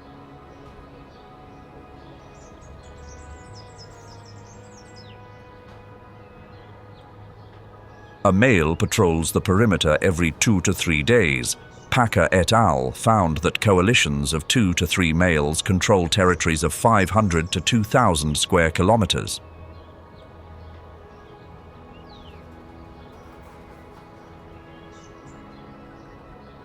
Grinnell et al. In Animal Behavior in 1995 calculated that a 120-kilogram lioness at 80 kilometers per hour carries approximately 43 kilojoules of kinetic energy at point of contact.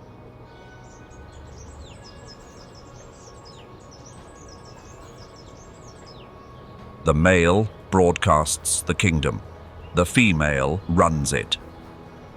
That decisive window spans 300 meters at 80 kilometers per hour. This is the River Pride's weapon.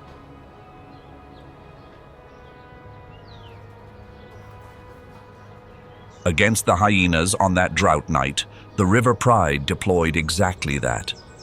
Breaking through the acoustic net to drink in a 60-second window, to survive the night.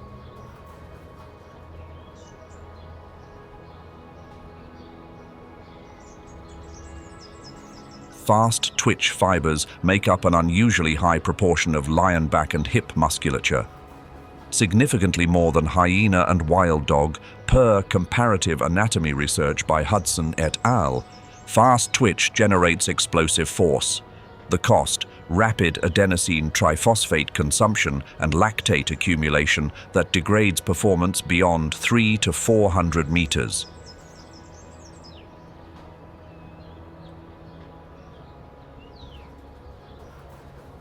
This is why every lion hunt is structured to conclude within 300 meters. In the 5th year of drought, the River Pride faces a challenge, not in 300 meters of explosive power, but in the prolonged war. Their biology was never optimized to fight.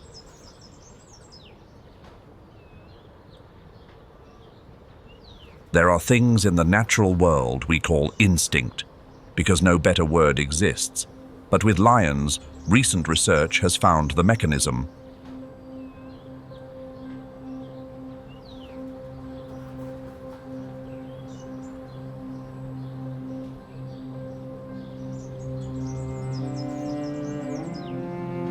Not genetic, it is cultural. In Botswana, a pride of 10 to 20 individuals developed specialized techniques for hunting buffalo, 4 times their own weight.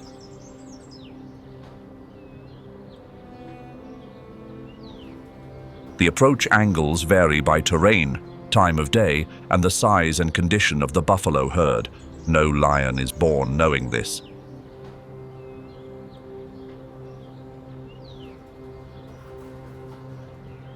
At Mara, the Marsh Pride, documented by BBC from 2000 to 2012, showed the same pattern across 3 recorded female generations. Mosser and Packer in Animal Behavior in 2009 confirmed this is deliberate, passed through years of observation and adjustment.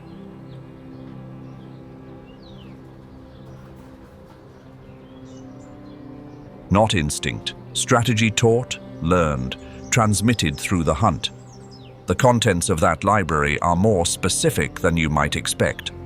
Which prey species appear at which waterhole, in which month of the year, across 11 seasons of observation.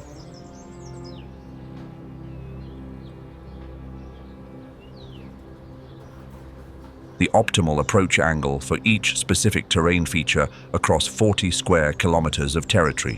Which individual buffalo in the herd tend to separate, which never do, which become dangerous when cornered.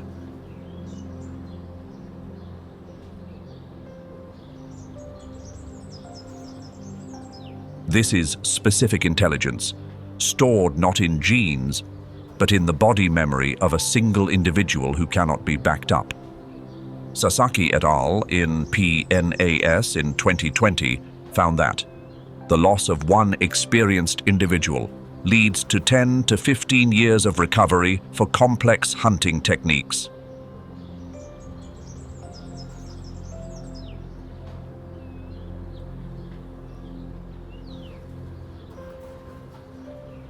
Stander in the Namibian Journal of Environment documented that Hoanib pride on Namibia's Skeleton Coast subsists on a diet 79% marine, specifically Cape Fur seals.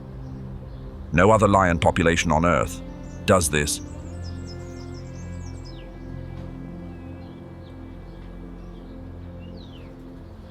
Culture built in the harshest ecosystem on record across 4 to 5 documented generations. The limit of lion culture is not one of capacity, only of the lifespan of those who carry it.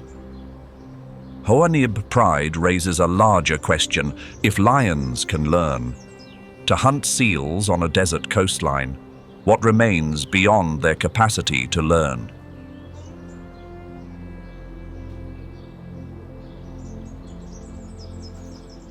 Hoanib pride did not merely acquire a new technique, they recalibrated their entire biological rhythm. Include active at dawn when seals haul ashore, resting through the desert midday, drinking dew from grass and stone at night.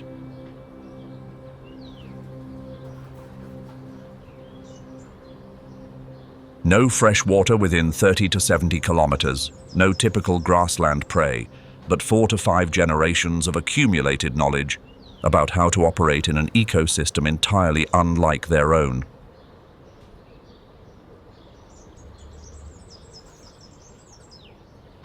This matters, with only 22,000 to 25,000 lions remaining across Africa, a 25% decline from 2006 to 2018, and habitat shrinking. Cultural flexibility is no longer academic curiosity.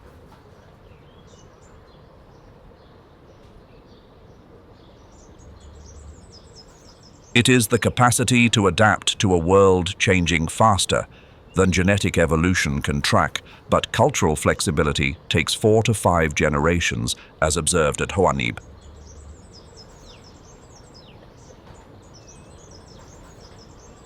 Under current conservation pressure, the question is not whether lions can adapt. It is whether there is time. Instinct suffices for a fixed world. Culture is required for one in motion.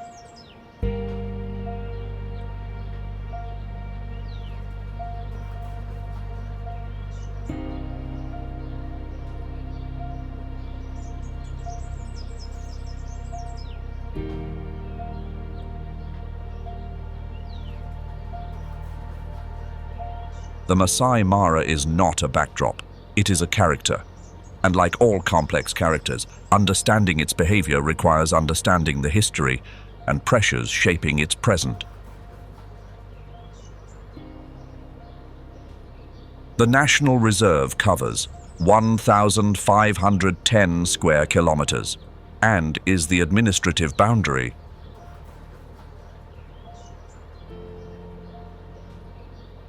The Greater Mara ecosystem includes community conservancies spanning approximately 9,840 square kilometers and is the biological reality.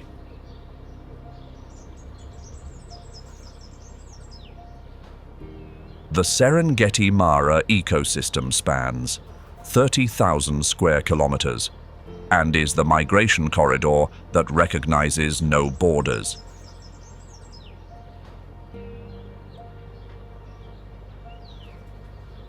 Three layers with 3 management frameworks and 3 distinct human pressure points. The story does not unfold inside one reserve. It unfolds across a living system onto which humans have drawn lines, and that system does not read those lines. Water writes the laws of the Mara. The Mara River originates in the Mau forest.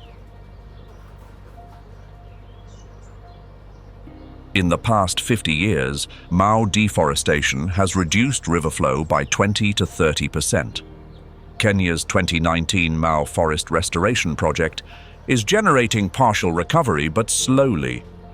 Drought does not begin at the waterhole. It begins in a forest 100 kilometers to the north.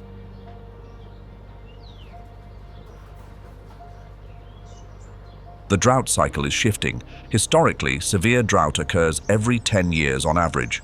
The IPCCAR-6 report in 2021 projects this to be every 5 to 7 years. This dry season is the 5th consecutive year below normal.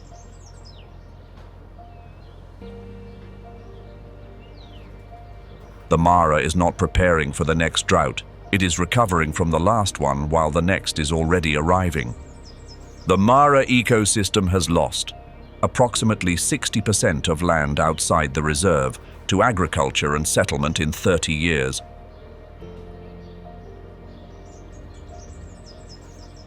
The 9 community conservancies in Greater Mara are the remaining lungs of the ecosystem, and each year presents a new economic decision about whether to keep that land unconverted. The boundary of the Mara is not what any map depicts. It is what human beings decide to protect, season by season, year by year.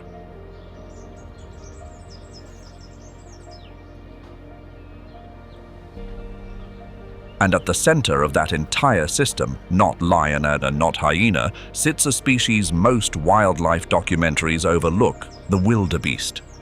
1.3 million individuals migrate through Greater Mara each year.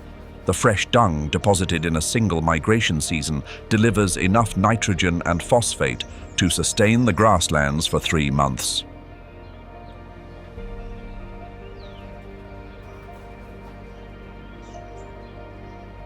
After the herd departs, wildebeest are not merely food for every predator. They are the Mara's mobile fertilization system. Without wildebeest, grasslands thin. Thin grasslands mean fewer zebra and Thompson's gazelle. Fewer of those species drives lions and hyenas harder against buffalo, which resist more fiercely, more danger, and require more individuals to bring down.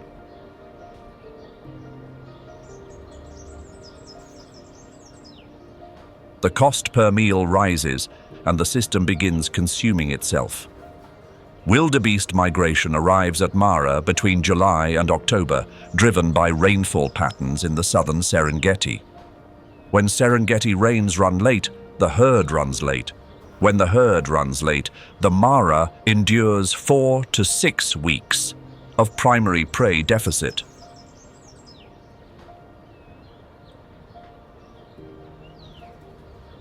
This is the condition driving this story. The wildebeest have not yet arrived. They are on the way, but not here. The River Pride and the Mara clan are paying the price for a delayed rainstorm on Serengeti grasslands that nothing in this system can control or predict. The Mara is not a place, it is a network, and in that network, rain in Tanzania decides the fate of lions in Kenya.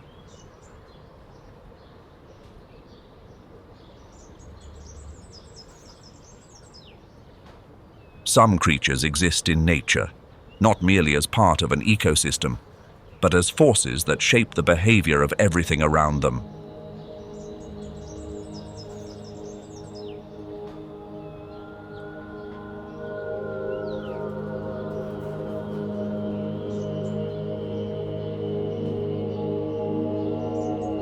Buffalo at Mara are one of those creatures, not because of individual strength, though an adult buffalo at 750 kilograms with a broad-bossed horn rack can inflict serious injury on a full-grown lion, but because of how they operate as a collective entity.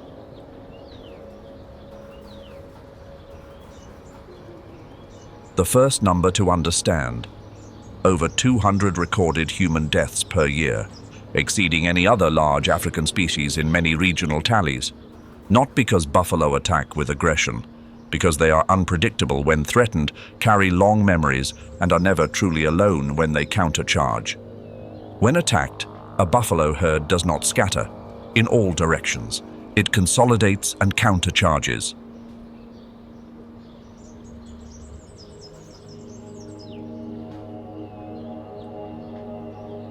This is not random behavior among a few individuals. The entire herd responds in a predictable, sufficiently consistent pattern to be documented as strategy. Females make collective movement decisions through a body voting mechanism. The majority direction determines the herd's direction. No leader, no coercion. A democracy that operates entirely in body language, and when that democracy votes to turn and fight, 30 to 50% of attacking lions sustain injuries.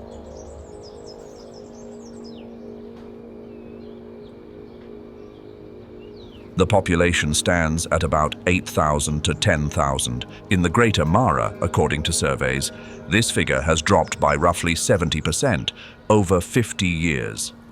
Habitat loss, foot and mouth disease, and poaching pressure have taken a heavy toll. The herd still turns and charges, but the numbers are falling year by year.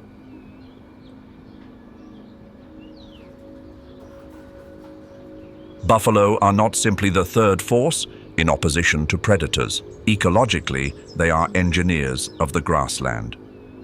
Based on the research by Sinclair and Norton Griffiths in the Serengeti in 1979, buffalo grazing creates patches of short grass, preferred by wildebeest and Thompson's gazelles, to set the stage for the nutritional needs of other herbivores, thereby sustaining the prey population for both the Mara clan and the River Pride.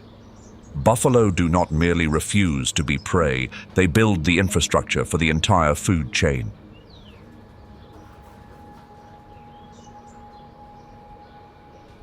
Observing buffalo during the dry season in the Mara adds another layer of complexity.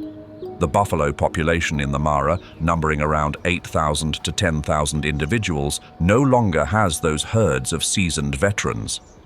The oldest individuals, those best able to read threat signals, have been lost to poaching or drought mortality.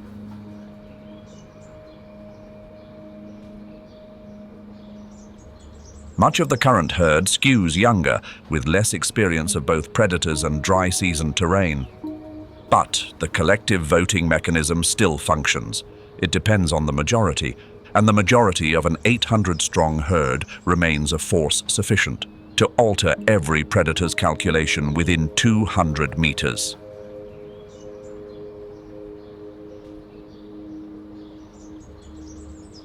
This is why buffalo is the true wild card of the Mara. Not because it is the strongest or the most intelligent, but because its behavior cannot be predicted from observing any individual. You cannot read, "What will this buffalo do?" Only, which direction is this herd moving and how fast?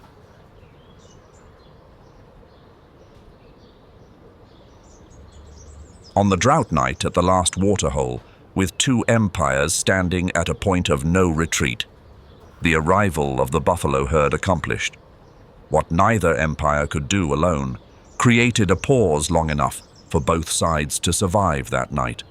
Not coincidence, ecology.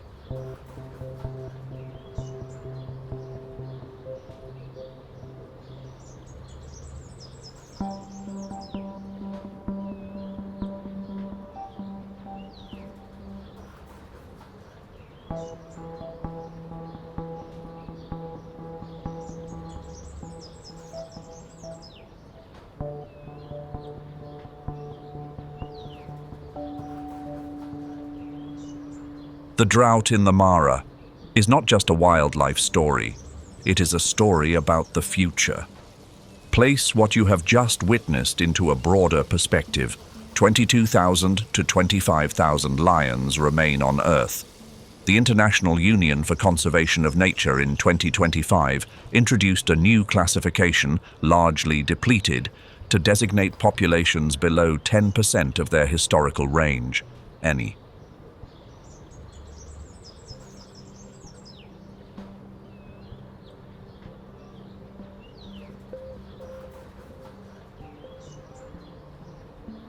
Not endangered by technical definition, but largely depleted is the language of a species that has forfeited most of what it once was, and there is no indication that the pace of decline is slowing down. During the period from 2006 to 2018, 25% of the population vanished in 12 years. For the spotted hyena, there are approximately 27,000 to 47,000 individuals globally. They fall under least concern by global criteria, but trend downward in all regions except the Serengeti core. In the local Mara region specifically, they are at a largely depleted level. These two empires, the ones combating each other in the dry night at the final waterhole, are facing the exact same long-term adversary. An adversary that does not arrive with a whoop or a roar, but comes incrementally over decades through habitat loss and climate change.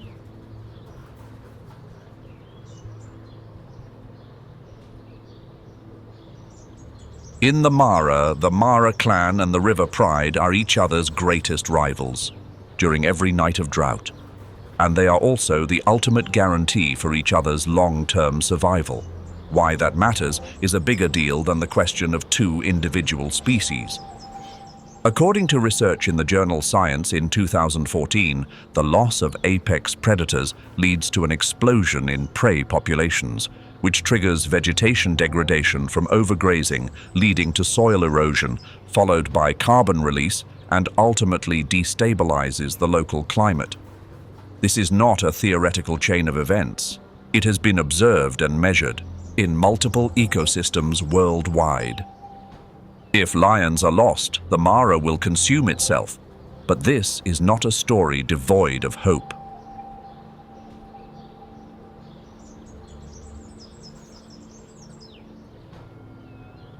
According to a report from Lion Landscapes in 2024, there are now more than 30 landscapes and over 3 million square kilometers under active management, of which the Mara is the anchor.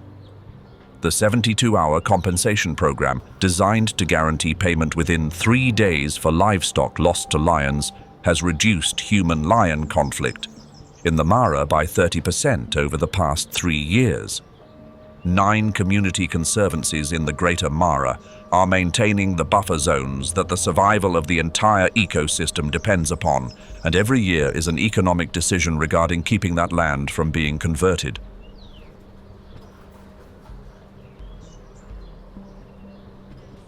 The Masai Mara is still there. The Mara clan is still calling. The whoop still echoes across 5 kilometers of grassland that is gradually turning green again. The River Pride still patrols the perimeter once every 48 hours. The question is not who rules the Mara during a single night of drought. The question is how many more dry seasons both can endure. And the answer to that question rests in human decisions being made right now, in this decade, in places that never appear in the frame of any documentary.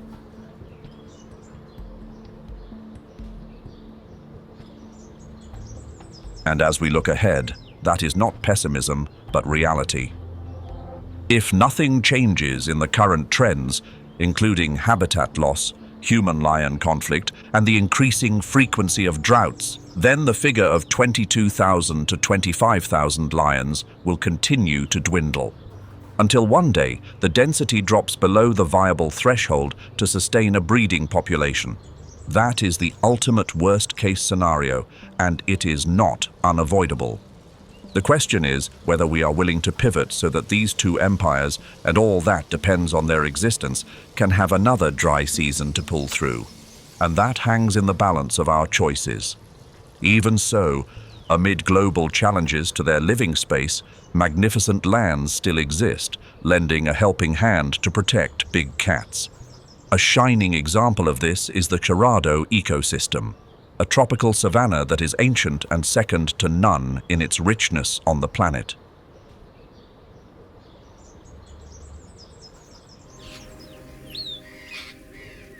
Grande Sertão Veredas National Park, spanning 230,853 hectares, is one of the most important biological core zones of the Cerrado.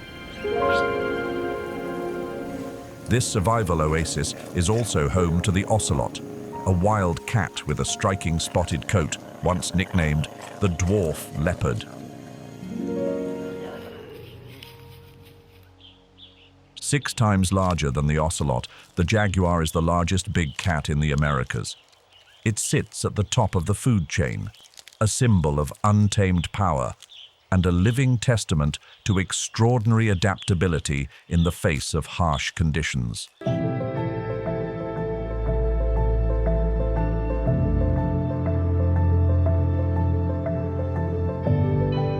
With a powerful build, male jaguars can weigh up to 96 kilograms and reach lengths of 1.7 meters, their compact muscular frame paired with a broad head and short but incredibly strong limbs.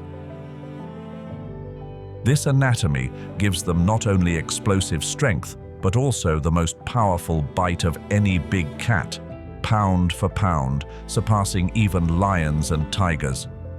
Their jaws are strong enough to pierce the skull of a full-grown capybara or crush the shell of an Amazonian turtle. During the dry season, when food becomes scarce, this ability gives them a decisive edge, allowing access to a wider range of prey than other carnivores in the region. In the hazy glow of dusk along the Cerrado's water's edge, the jaguar presses low to the ground, silent as a shadow. Every muscle tightens in stillness. The hunt has begun.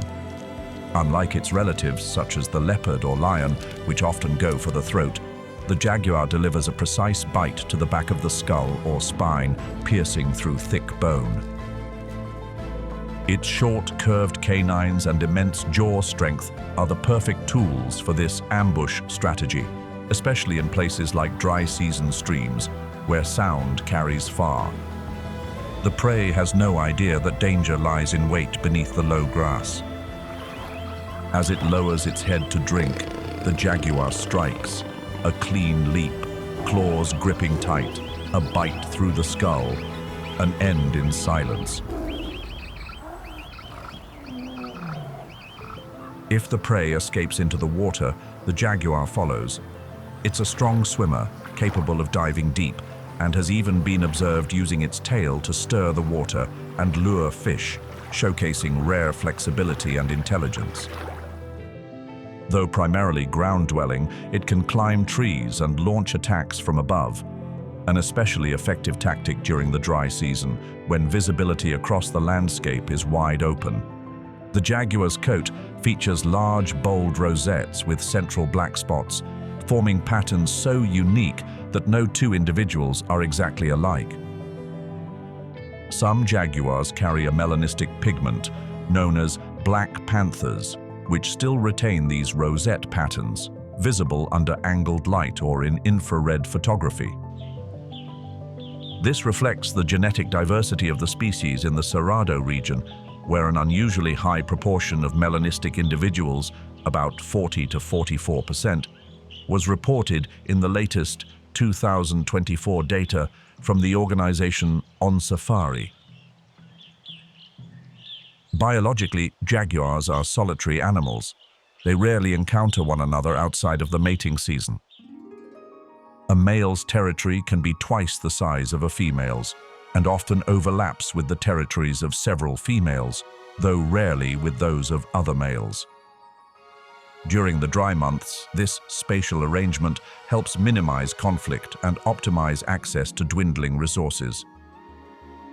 They tend to be most active at dawn and dusk, times of low light, cooler temperatures, and when prey begins to stir. In addition, jaguars have a unique range of vocalizations, from dry, saw-like roars to soft chuffing sounds, often used in close communication, especially between a mother and her cubs or mating pairs.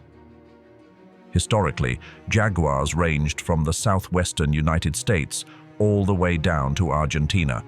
However, they have since disappeared from many areas, including El Salvador and Uruguay.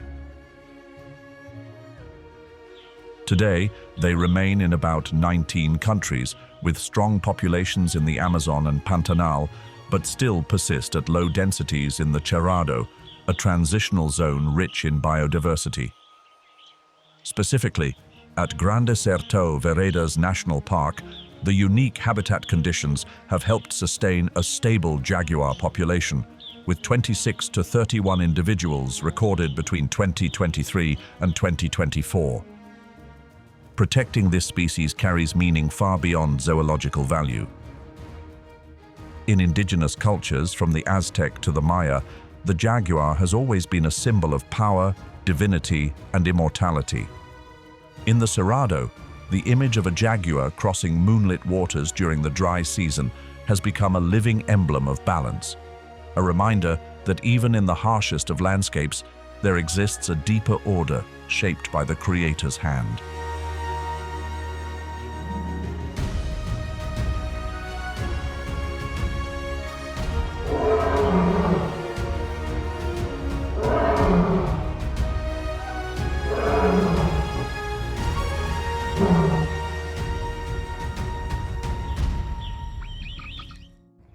Unlike armadillos that live burrowed underground, the South American coati often climbs trees like a bold little explorer of Grande Cerrado Veredas National Park.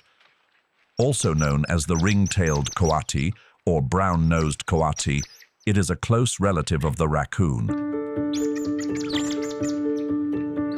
Measuring about 85 to 113 centimeters in length, with the tail making up nearly half of that, and weighing between 2 to 7.2 kilograms, the coati stands out with its long, curved and flexible snout. Once called coatim, meaning curled nose, in the ancient Tupi-Guarani language. Its curved claws help it dig, pry at roots, flip over stones, and climb with ease. A unique ability to rotate its ankles allows it to descend head first, a rare trait among mammals. The coati is active during the day, foraging when the weather is cooler. With its ultra-sensitive nose, it sweeps the ground like a living detector, searching for scorpions, insects, bird eggs, fallen fruit, and even animal remains. Individuals living near the Veredas streams often climb low trees to pick fruit. Female coatis live in bands of 10 to 30 individuals, usually made up of mothers and their young.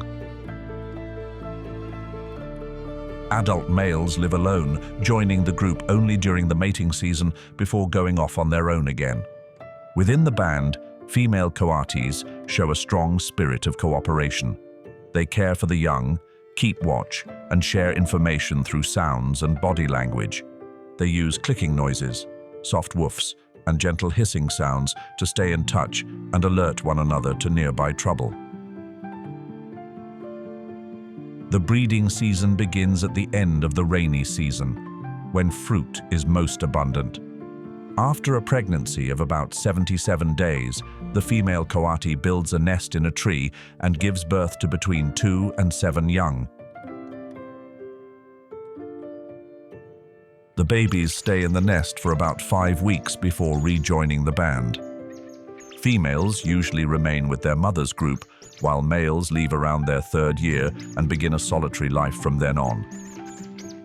As a highly adaptable omnivore, the coati helps control insect populations, spreads seeds, and plays a vital role in maintaining the lower layers of the ecosystem. A role that becomes especially important during the dry season, when food chains are more fragile.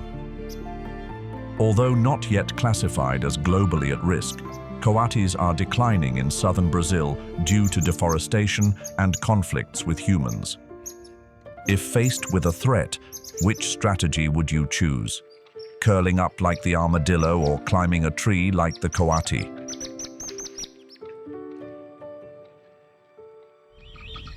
One of the jaguar's prey, the greater capybara, commonly known as the capybara, is the largest rodent in the world. Interestingly, in the 16th century, the Catholic Church classified the capybara as a fish, allowing followers to eat its meat during Lent.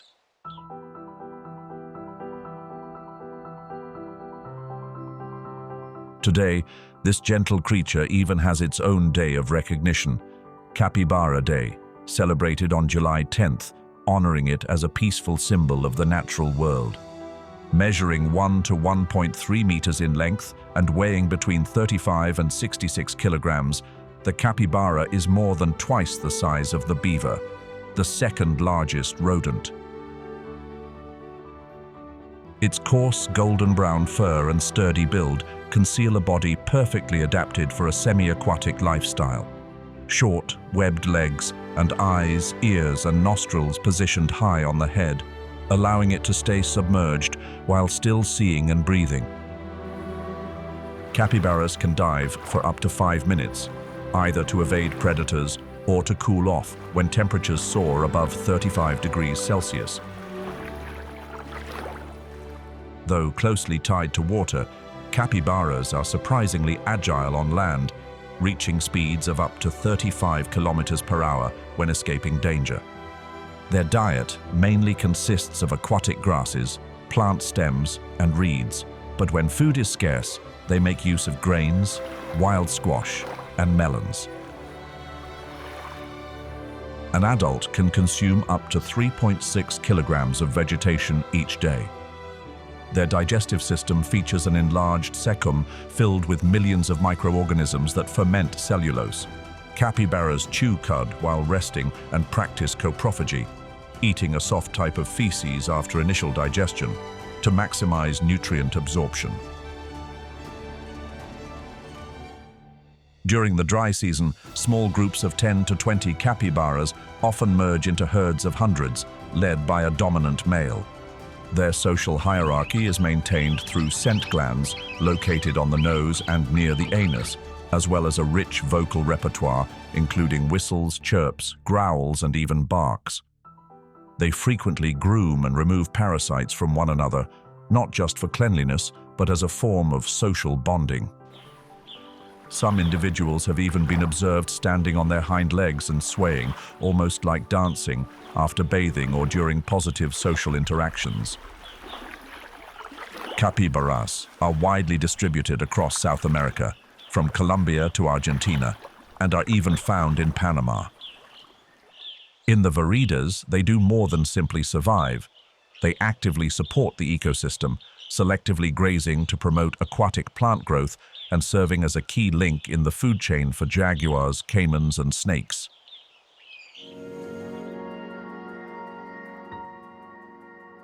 Their ancestors have roamed the Americas for 2 million years, and over thousands of generations, they've adapted to a wide range of environments.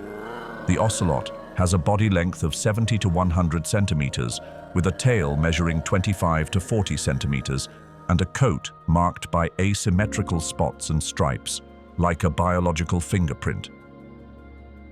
White patches behind their ears create a false eye effect, making predators hesitate when approaching from behind. With their compact build, they slip effortlessly through dense shrubs and fallen trees, a silent shadow moving through the wild. As night falls, the ocelot begins to hunt. Though skilled climbers and capable swimmers, they prefer to ambush prey from the ground.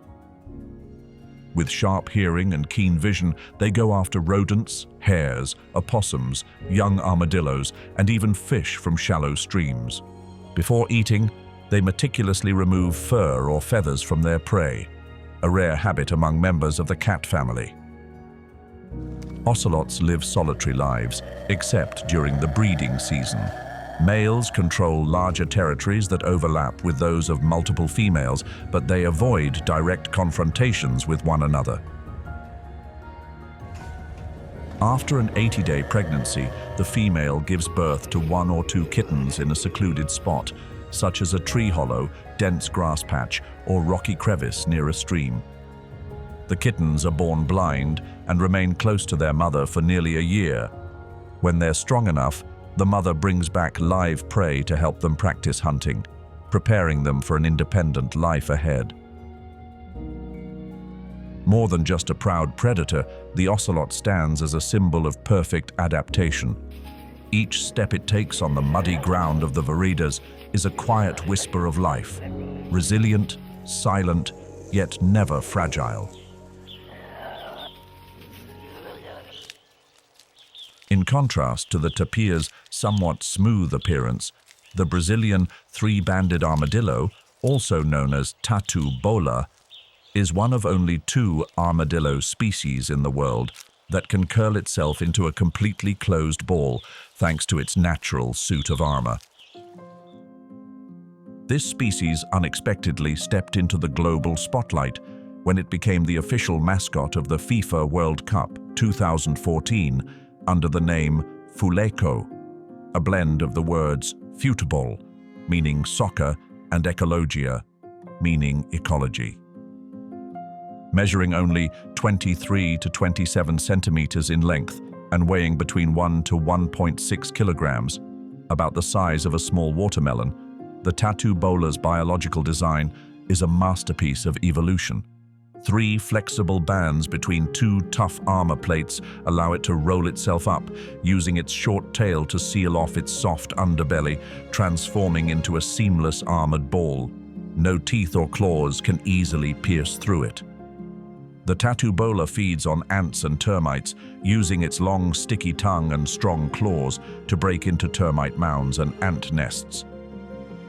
Though its eyesight is poor, its sense of smell is incredibly sharp, helping it sniff out prey and stay clear of hunters like the jaguar and the puma. It is active in the early morning and late afternoon and rests at night in shallow burrows or abandoned dens. Unlike other armadillo relatives, it does not dig deep on its own.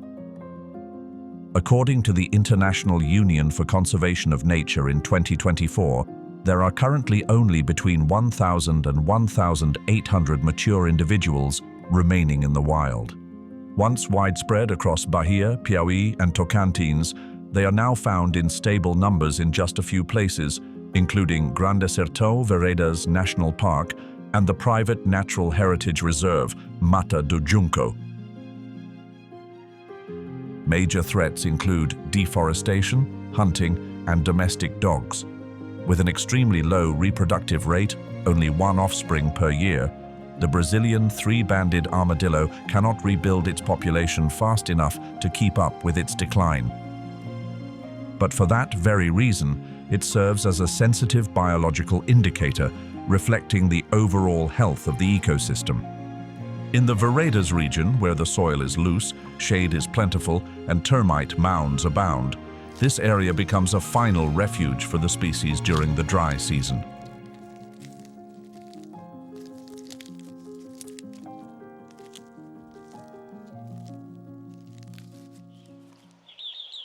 Another large mammal enters the scene, this time the largest land animal in South America, the South American tapir. Also known as the Brazilian tapir in the Tupi language, it's called the Amazonian tapir, maned tapir, or lowland tapir in English, anta in Portuguese, and la sachavaca, literally bush cow, in a blend of Quechua and Spanish. Measuring between 1.8 and 2.5 meters in length and weighing from 150 to 320 kilograms, the tapir is equipped with a flexible trunk-like snout formed from its upper lip and nose that allows it to pluck fruit, forage for leaves in dense underbrush, or even act as a snorkel while submerged.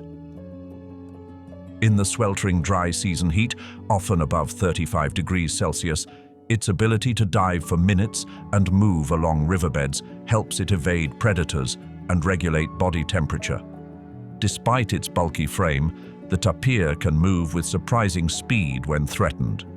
This nocturnal animal follows stream banks in search of leaves, tender shoots, and even aquatic plants. Precious food sources when vegetation withers. Known as the gardeners of the rainforest, they help regenerate plant life by dispersing seeds through their droppings, especially throughout the veredas. Though their eyesight is poor, Brazilian tapirs have a highly developed sense of smell and hearing. They communicate and mark territory using scent trails from their bodies, urine, and facial glands. Their vocalizations include whistles, snorts, forceful breaths, and a distinctive clicking sound, a kind of secret language whispered through the forest. Tapirs live solitary lives, coming together only during the breeding season. Females carry a single calf after a pregnancy lasting up to 13 months. The newborn is covered in dark fur with white stripes and spots, like a tiny watermelon, providing natural camouflage under the forest canopy. They stay with their mother for 12 to 18 months, learning to swim, dive, and survive. But this also means the population regenerates slowly and is especially vulnerable to rapid environmental change. According to the International Union for Conservation of Nature, the Brazilian tapir is currently listed as vulnerable, at risk due to deforestation, agricultural expansion, hunting, and habitat fragmentation. In the Cerrado, the conversion of forested land into soybean plantations and grazing pastures over the past 20 years has led to a sharp decline in veredas habitats. However, at Grande Sertão Veredas National Park, this species still has a chance at survival. The park's network of underground springs, wetlands, and year-round green buriti vegetation provides a cool, moist refuge throughout the dry season, an ideal environment for their continued existence.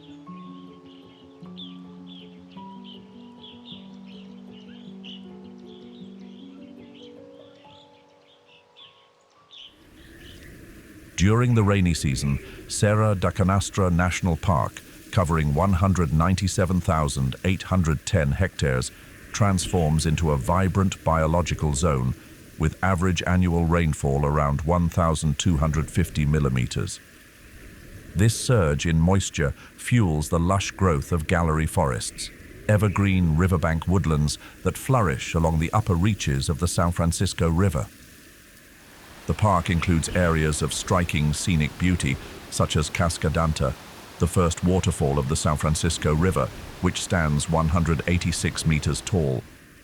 The gallery forests here also serve as vital biological corridors, providing habitat for many endemic and rare species.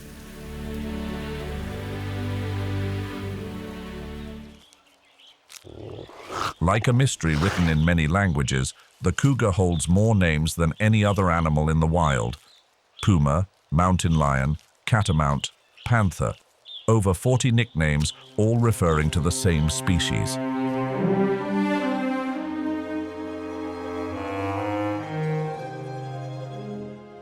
It is the terrestrial mammal with the widest range across the Americas, stretching from the icy Yukon in Canada to the arid Andes of southern Peru.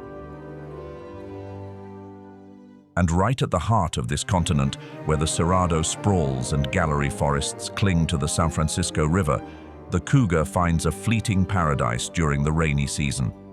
During the rainy season, the riverbank forests become rich and chaotic.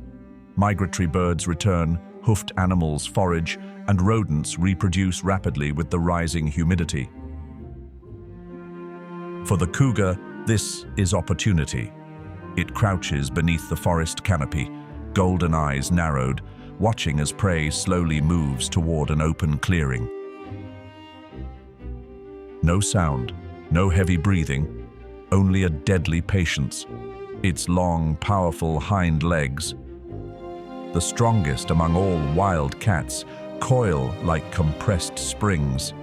In a split second, the cougar launches nearly 5.5 meters into the air, soaring over more than 6 meters like a living arrow. Its nearly 1 meter long tail curving gently to steer its body through brush and jagged rocks. The impact lasts only seconds. Canines sink into the neck, claws lock in tight. The prey is pinned to the ground before it has a chance to react. The cougar doesn't rush to feed. Instead, it drags the carcass to the forest's edge, covering it carefully with dry leaves, moss, and branches, stashing it like a reserve stockpile for the unpredictable rain-soaked days ahead. A single large prey can sustain it for 4 to 6 days, reducing the risk of having to hunt frequently. Unlike tigers or lions with their thunderous roars, the cougar communicates through a surprising range of sounds: hisses, growls, howls, and at times an echoing scream that cuts through the night. An adult cougar in this region typically holds a territory spanning 80 to 150 square kilometers, moving in sync with prey patterns and seasonal changes. During the rainy season, their movement shifts south and southeast of the park, where populations of capybaras and armadillos rise significantly.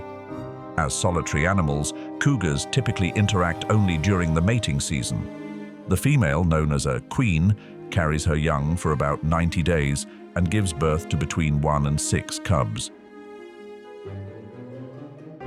Dark spots along the cubs' backs help them blend into the forest floor scattered with damp fallen leaves.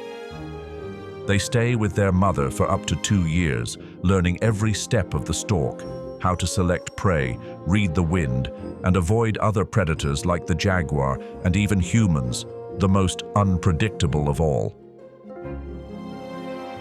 In the food chain, the cougar acts as a guardian of natural balance. By keeping herbivore populations in check, it helps the forest regenerate and prevents overgrazing, a pattern confirmed by ecologists at the organization Territorial through satellite analysis of biomass cover during the 2025 rainy season. In areas where cougars are frequently present, the understory and mid-level vegetation are noticeably healthier compared to regions where they are absent. And as the rain continues to fall over the Cerrado, the faint tracks of a cougar pressed into the wet earth remain, quiet proof that life in the wild never truly stops.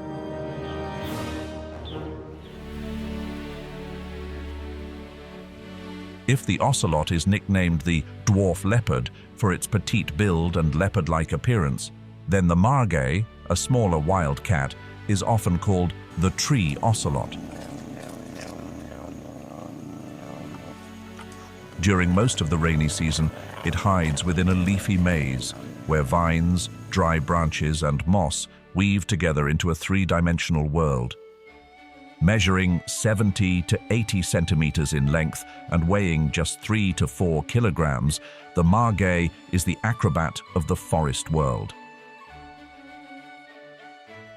Its tail, making up as much as 70% of its body length, provides perfect balance as it moves along slippery, rain-soaked branches. Remarkably, the margay is one of the very few mammals capable of rotating its hind ankle joints 180 degrees, allowing it to climb down trees head first, more like a squirrel than a cat. It can leap as far as 3.7 meters or as high as 2.4 meters between branches. and can even hang upside down from a limb using just one hind leg.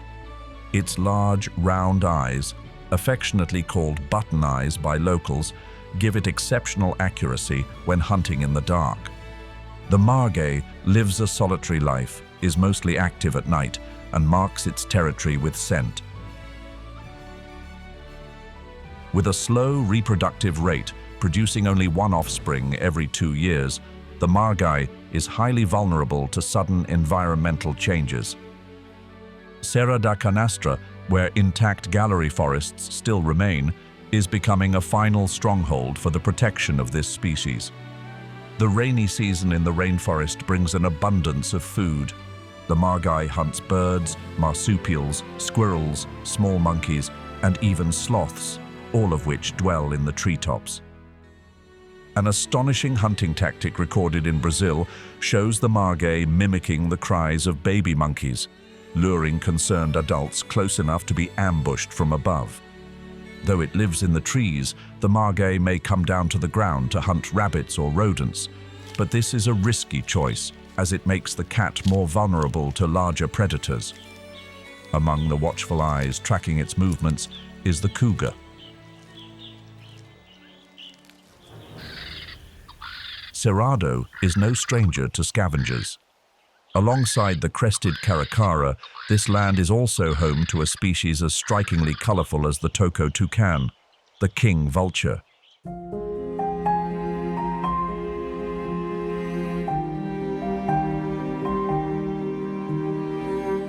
Unlike most vultures with drab gray feathers and a somber appearance, the king vulture is a burst of color. Its body looks like a natural paint palette, as if nature had poured out the last of its rebellious spirit onto this single bird. At the center of its curved orange and black beak sits a fleshy knob called a caruncle, like a soft crown resting on the face of a silent king. Its pale white eyes, rimmed in deep red, gleam with an almost otherworldly gaze. Newborn chicks are covered in jet black down and take nearly 6 years to grow into the dazzling appearance of adulthood.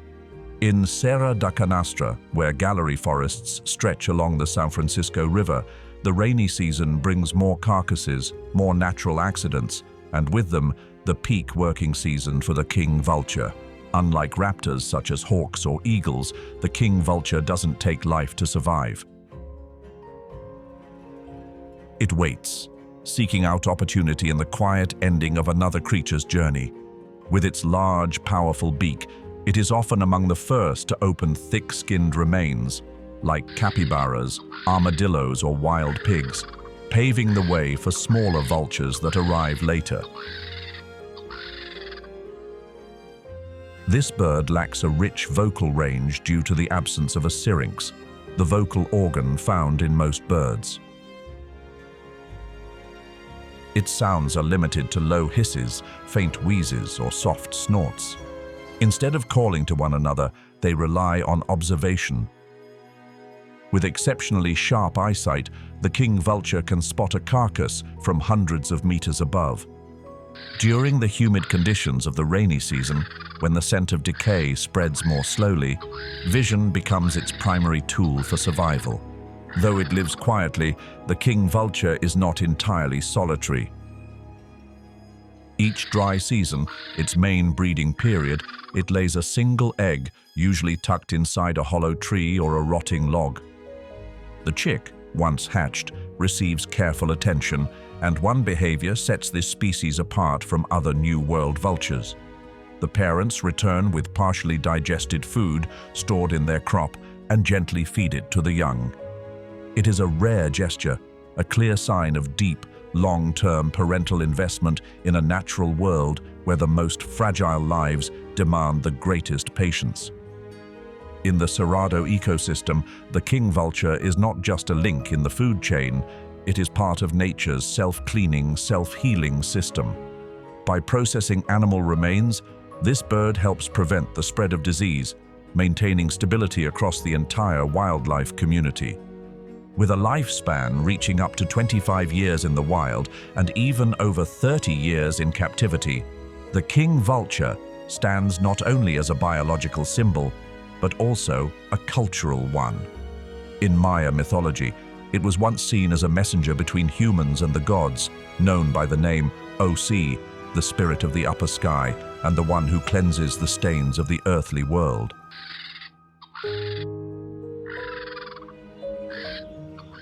High above, the black-tufted marmoset darts in and out of the foliage, while down below, the crested caracara glides silently through the thin mist of the gallery forest.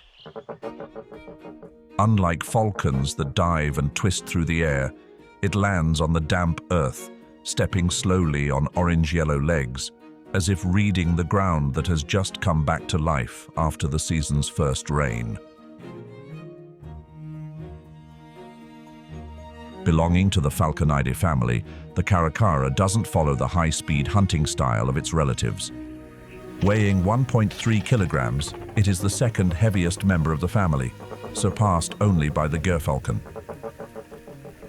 Rather than ambushing prey, it prowls the ground in search of carrion, insects, lizards, or even fallen fruit. A true opportunistic forager, it acts both as nature's cleanup crew and a quiet agent of renewal after the dry season. The rainy season brings a biological feast. Rodents, animal remains, organic debris, all washed toward the forest edge. The crested caracara scratches through the leaf litter with its beak or feet, walking hundreds of meters each day, seizing every chance to survive. Its bare, orange-red face shifts color with emotion, glowing bright when excited, paling when alert, allowing it to communicate through expression, along with a clucking sound like stones rattling in a bamboo tube, and loud calls sent skyward as it tilts its head back and cries out across the rain-soaked plains.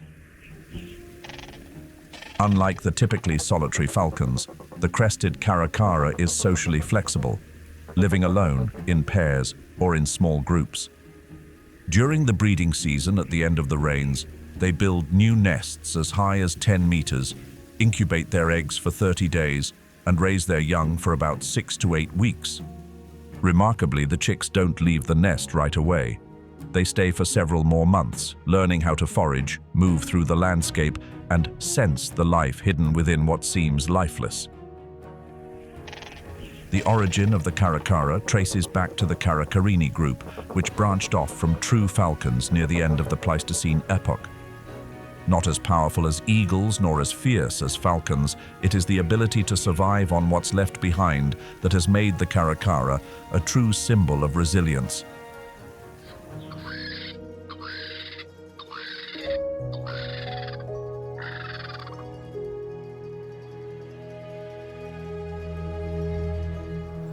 Not as graceful as the Seriema, the wood stork leaves a strong impression with its bare, wood-like neck that looks almost sculpted. Standing up to 115 centimeters tall, with a wingspan of 180 centimeters, its body is white, with a featherless head and neck, and a long, curved beak shaped like a sickle. This bird doesn't hunt by sight, but by touch. While standing in water, it holds its beak slightly open. At the slightest movement from a fish, shrimp, or tadpole, the beak snaps shut in just 25 milliseconds. If the water is too still, it gently stirs it with a foot or wing to flush out prey. In the 2025 rainy season, ground-based foraging increased by 14%. Including frogs, lizards, and rodents. This adaptability allows the wood stork to survive in hydrologically dynamic regions, like Serra da Canastra, where it nests in colonies atop tall trees near wetlands. Each colony can hold 20 to 25 nests, with parents taking turns incubating the eggs and feeding the chicks for about 8 weeks. When not foraging, the wood stork glides gently through the air, rarely flapping its wings, like a black and white ribbon riding warm currents. It moves through a variety of habitats, from mangrove forests to freshwater marshes, helping to distribute nutrients and maintain ecological connections. Not loud or showy, the wood stork survives through quiet precision, stepping through muddy waters, tending its young under the sun, and soaring through storms like an ecological messenger.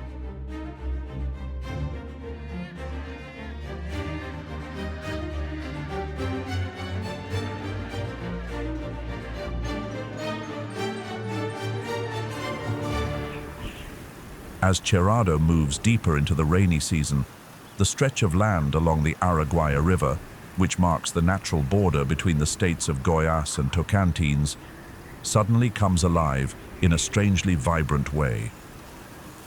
This area represents the seasonal wetlands and ephemeral pools that form after rains, lasting only a few weeks to a few months, yet carrying the power to spark entire chains of life.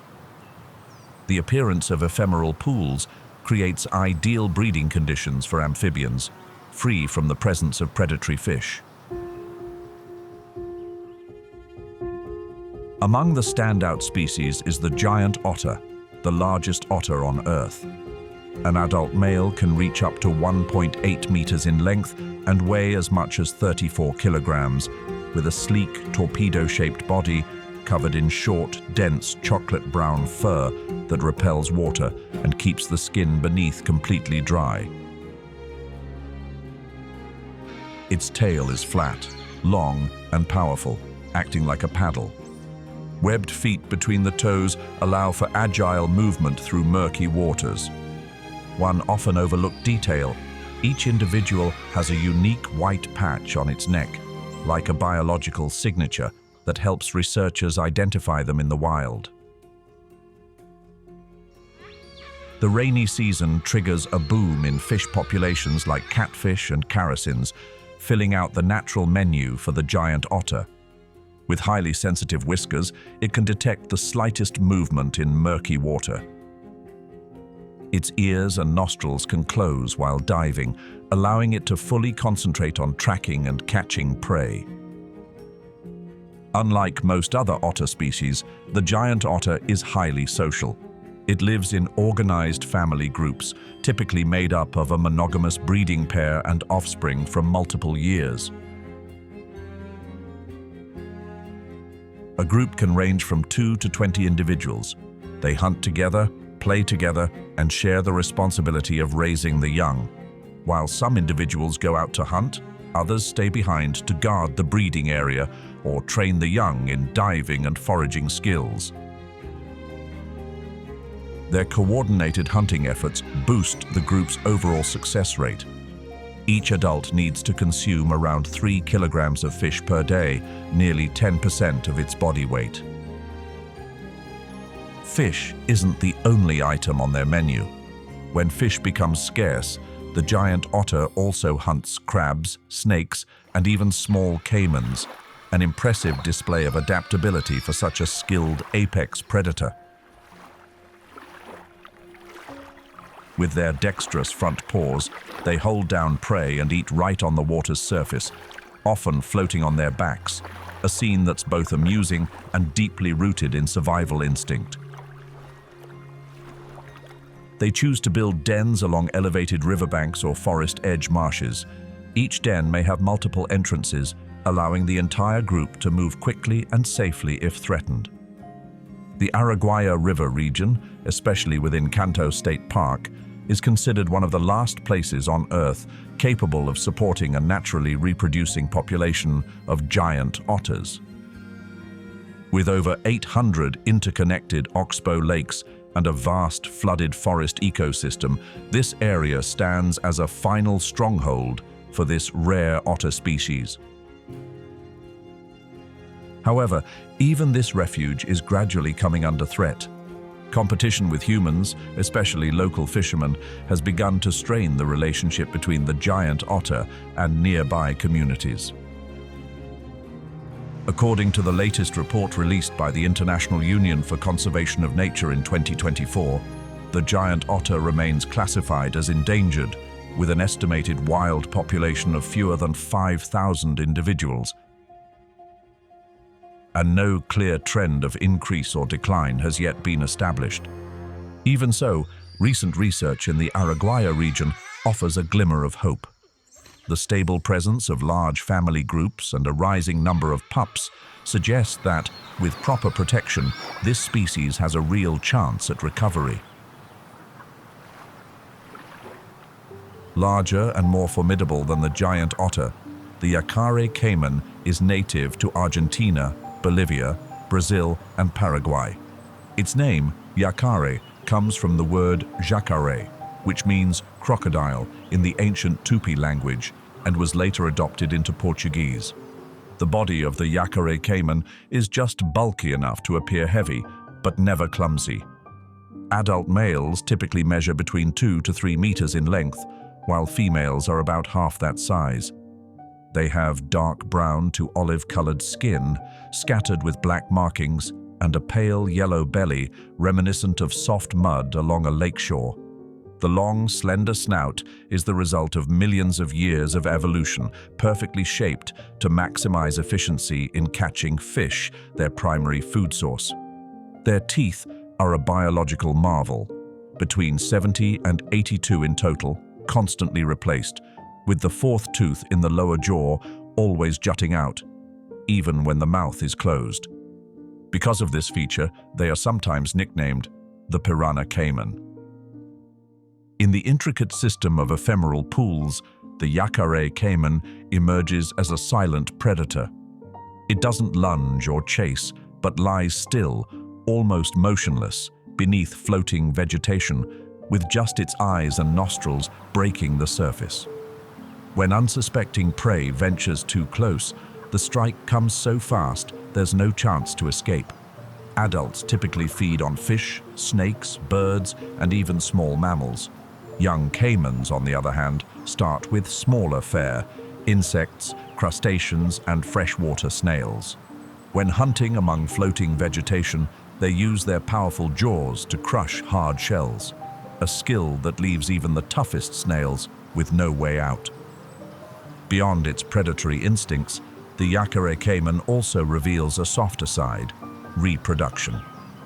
During the rainy season, as the soil turns moist and temperatures rise, females begin to build nests atop mounds of mud and decaying vegetation, warm and gently steaming like natural incubators. They lay between 22 and 35 eggs inside. The temperature inside the nest determines the sex of the hatchlings. Warmer conditions produce males, while cooler ones result in females.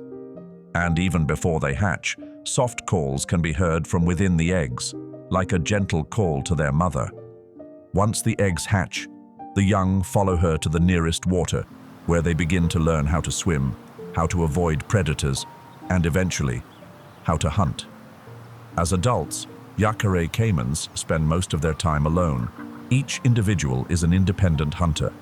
But when necessary, especially during the breeding season, they are willing to gather and share ecological space, as if guided by an unspoken code among their own kind. The presence of the Yacare caiman is more than just a link in the food chain. They help regulate fish populations, especially piranhas, preventing sudden booms that could destabilize the delicate balance of seasonal wetlands. Their movement through the water and the soil creates temporary wallows that provide breeding grounds for other aquatic species. In their quiet presence, in each sudden dive and those sharp, glinting teeth, lies an ancient story of life itself. Amid the shimmering riverside light as golden sunbeams fall, the roseate spoonbill appears, its vivid pink plumage and unique spoon-shaped bill making it look like a drifting ribbon of color gliding through calm waters. Its pink hue comes from its diet, rich in the carotenoid pigment canthaxanthin, just like the flamingo. During breeding season, the color deepens, spreading to its legs and around its eyes, like a natural wedding gown worn by a wanderer in search of a mate. Standing 70 to 85 centimeters tall with a wingspan of up to 130 centimeters, the spoonbill has long legs, a slender neck, and a broad, flat bill shaped like a spoon.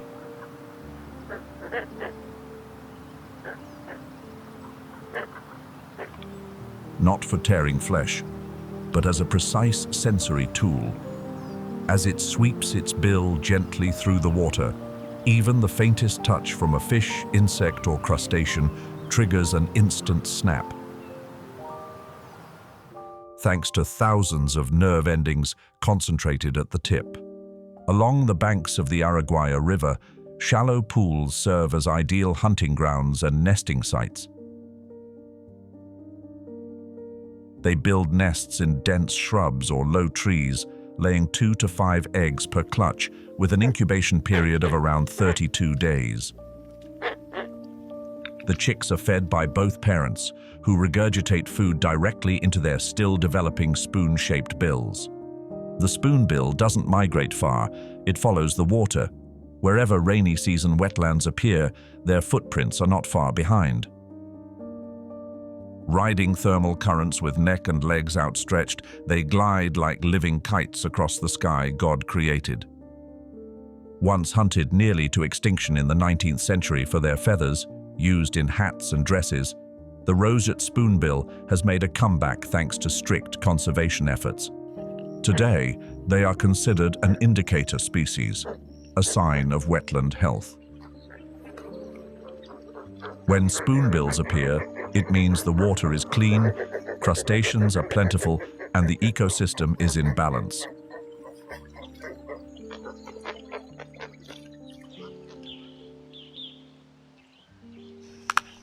Larger than the roseate spoonbill and the biggest stork in South America, the jabiru stork enters the scene like an ancient guardian. It stands up to 1.5 meters tall, with a wingspan ranging from 2.7 to 3.6 meters, adorned with white plumage, a glossy black featherless head and neck, and a vivid red throat pouch. The feature that inspired the Tupi-Guarani name jabiru, meaning swollen neck. In males, the pouch can swell and change color during the breeding season, a vivid, wordless signal of readiness. Its slightly curved bill, measuring 35 centimeters long, is a remarkably precise hunting tool. Without needing to see its prey, the jabiru senses movement in murky water and snaps its beak shut like a falling trapdoor. In addition to fish, frogs, and snails, it also feeds on snakes, carrion, crustaceans, and even small mammals. In the Araguaia region, home to over 800 oxbow lakes, jabirus typically live in lifelong pairs. At the end of the rainy season, they build massive nests up to 30 meters high on dead trees, some spanning over 1 meter wide and reaching 1.8 meters deep, growing larger each year like a living legacy. The parents incubate 1 to 5 eggs and raise their young for over 100 days, far longer than most other stork species, with the chicks entirely dependent on their care. Belonging to the Ciconidae family, the jabiru is the only living species in the genus Jabiru, a remnant of an ancient lineage. In the Cerrado, it is an essential piece of the ecological puzzle, like the giant otter, Yacare caiman, or roseate spoonbill, embodying the deep connection between water, land, and life.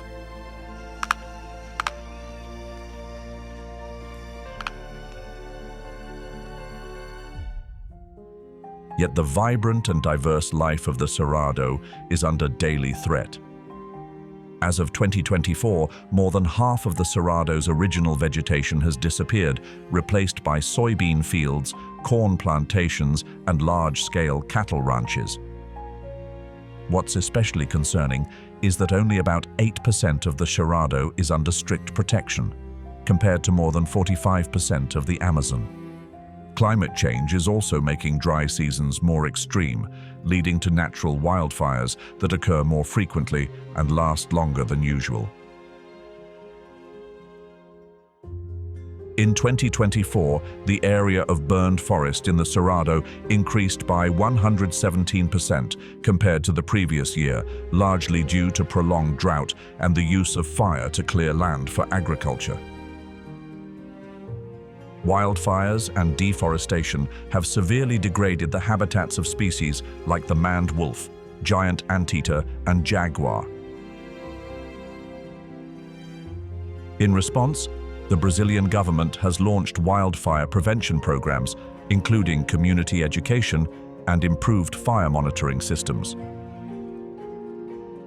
From August to November 2024, deforestation in the Cerrado dropped by 57.2% compared to the same period the previous year, thanks to more effective control measures. The Cerrado Restoration Fund was established with the goal of raising $150 million by 2025 and 2026, aiming to protect over 43,000 hectares of native vegetation and prevent the emission of at least 18 million metric tons of carbon dioxide. Along the western edge of the Cerrado, ecological corridors are being restored so that wildlife can reconnect fragmented forest patches. GPS-based monitoring projects are also helping to track jaguar behavior with greater precision.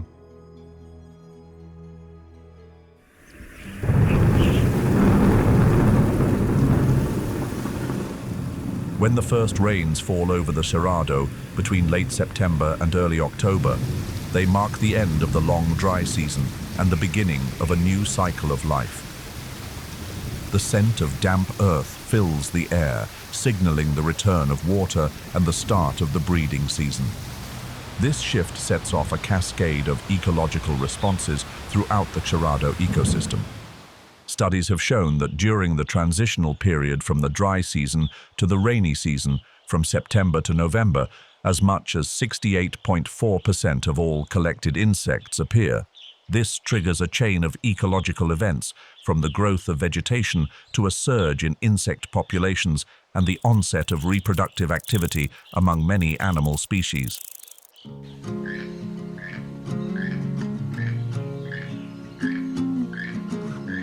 In the upper canopy of the Cerrado forests, it's not just insects that rush back to life.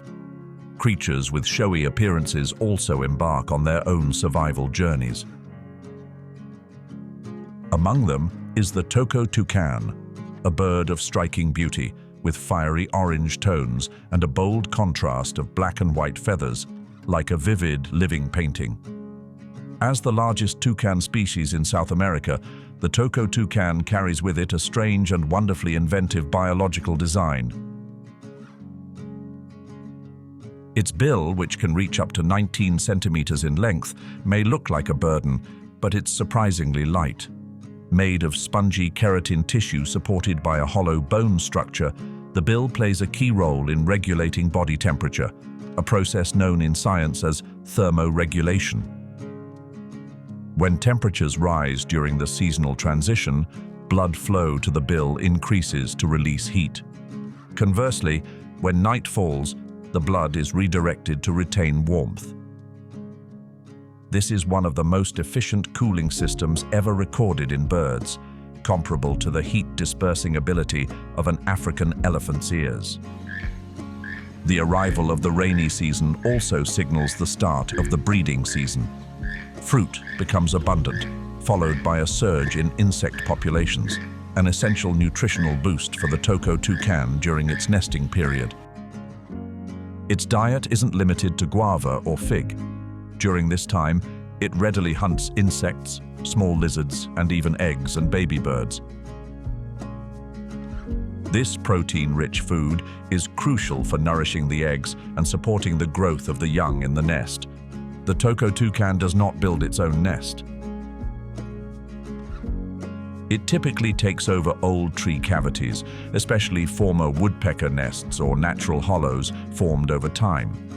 The eggs, white in color and usually numbering between 2 and 4, are incubated in turns by both parents for about 2 weeks. When they hatch, the chicks are bare, without feathers, and their iconic beak is still tiny and undeveloped.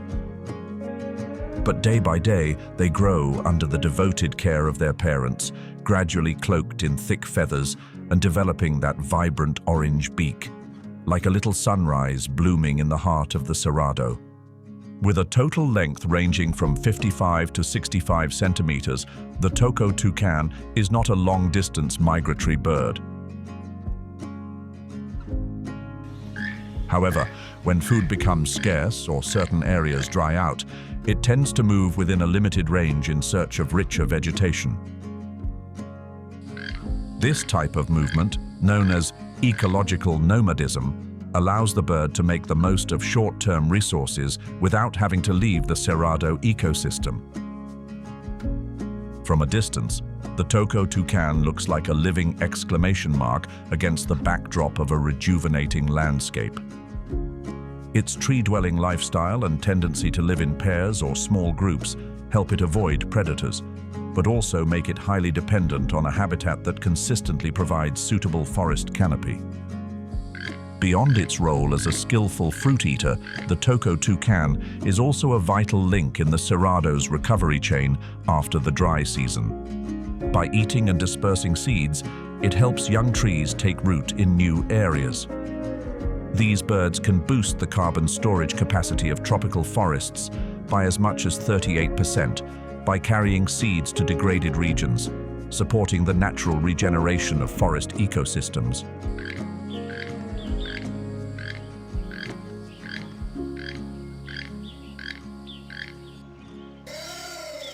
While many bird species begin their breeding season, a burst of insect life emerges, as if ready to play starring roles in the grand drama of survival. It's also the moment when a strange predator steps onto the stage, the giant anteater, a creature that looks as if it wandered out of a prehistoric era. Slow-moving, solitary, yet perfectly adapted to the ever-changing world around it. Measuring 1.8 to 2.1 meters in length and weighing around 40 to 50 kilograms, this is one of the largest ant-eating mammals in the world.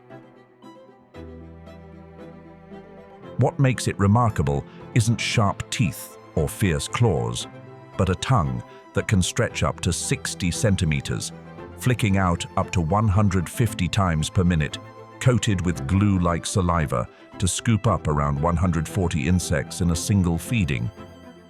It doesn't rely on stomach acid for digestion. Instead, it makes use of the formic acid from its prey, swallowing soil and sand to help grind the insects down, much like birds do with grit. Its hit-and-retreat strategy allows termite mounds to recover, ensuring a long-term food supply, an intelligent hunting behavior that helps maintain ecological balance. The giant anteater isn't just slow and steady. When needed, it can sprint up to 48 kilometers per hour, rear up on its hind legs, and deliver powerful swipes with the long, curved claw on its middle toe for defense. Its distinctive way of walking, on its knuckles, helps protect those claws, while its large, bushy tail drapes behind like a thick blanket. Though it has poor eyesight and hearing, its sense of smell is about 40 times stronger than a human's, allowing it to detect insect nests from a distance. This species lives alone, pairing only during the mating season. The young ride on their mother's back for nearly a year, camouflaged by fur that blends in perfectly with hers, making them harder to spot. As a specialist predator of ants and termites, two groups that make up a significant part of dryland ecosystems, the giant anteater acts like an ecological caretaker, helping maintain the soil layer, control pest populations, and prevent invasive termite species from overwhelming young plant roots. It moves quietly through each rainy season, holding a vital, irreplaceable role in the ecological symphony of the Cerrado.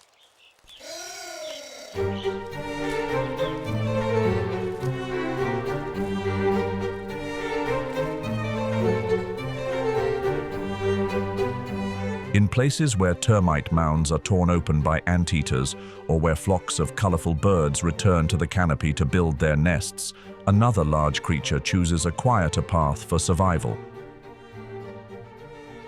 That is the boa constrictor, one of the great snakes of the Cerrado, non-venomous, yet equipped with a hunting strategy that is remarkably efficient and calculated.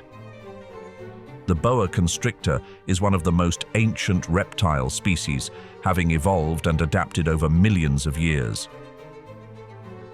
The oldest known members of the Boidae family date back to the late Cretaceous period, showing that the ancestors of this species once lived alongside dinosaurs. Modern individuals typically measure between 3 to 4 meters in length, with some females exceeding 4.2 meters and weighing up to 27 kilograms. Its glossy scales, marked with patterns of brown, burgundy, and silvery gray, stretch along its body like a natural camouflage map,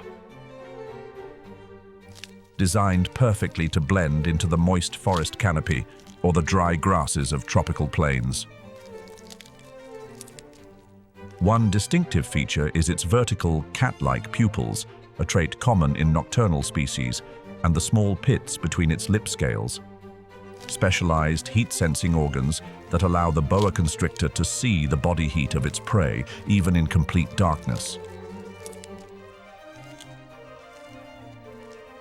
As night falls over the Cerrado and rodents begin to emerge from their nests in search of food, the snake lies motionless, like a piece of rotting wood amid fallen leaves, silently waiting. Its strategy isn't to chase, but to ambush. Once it locks onto its prey, often rodents, opossums, small birds, or even large lizards, it strikes with surprising speed. Hundreds of sharp, curved teeth, angled inward, latch onto the prey, followed by the powerful tightening of its muscular coils. The victim doesn't pass due to broken bones, but rather from suffocation and blood loss, as circulation is cut off. A 2024 study from the University of São Paulo found that the pressure exerted by a boa constrictor can reach up to 90 millimeters of mercury, nearly equal to human blood pressure, but is sustained until the prey is completely still. After swallowing its prey whole, sometimes twice the size of its own head, the boa constrictor retreats into a leaf nest or rock crevice to digest. Its slow metabolism allows it to survive for weeks, even months, without needing another meal. This makes it a highly strategic hunter, one that doesn't disrupt its habitat, taking only what it needs to survive. As the dry heat begins to fade, the Cerrado shifts into its rainy season from October to March, bringing with it an abundant water supply, between 1,000 to 1,600 millimeters per year. The first rains fall on the cracked earth like a wake-up call to the entire ecosystem, signaling the start of a new cycle of life.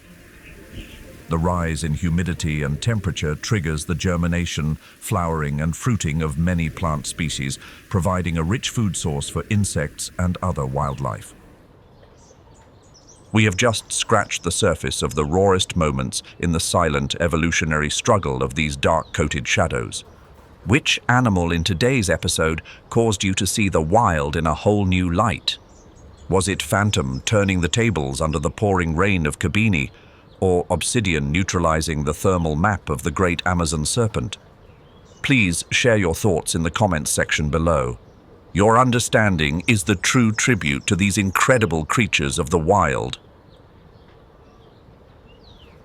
Don't forget to like and subscribe to tag along on my next field expeditions, where we will continue to decode the most mysterious secrets of survival. And if you want to discover even more about other wildlife, feel free to keep learning at Win or Die, full episode, Deadliest Battles for Survival or Lion Attack, the Mapogo Battle for Survival.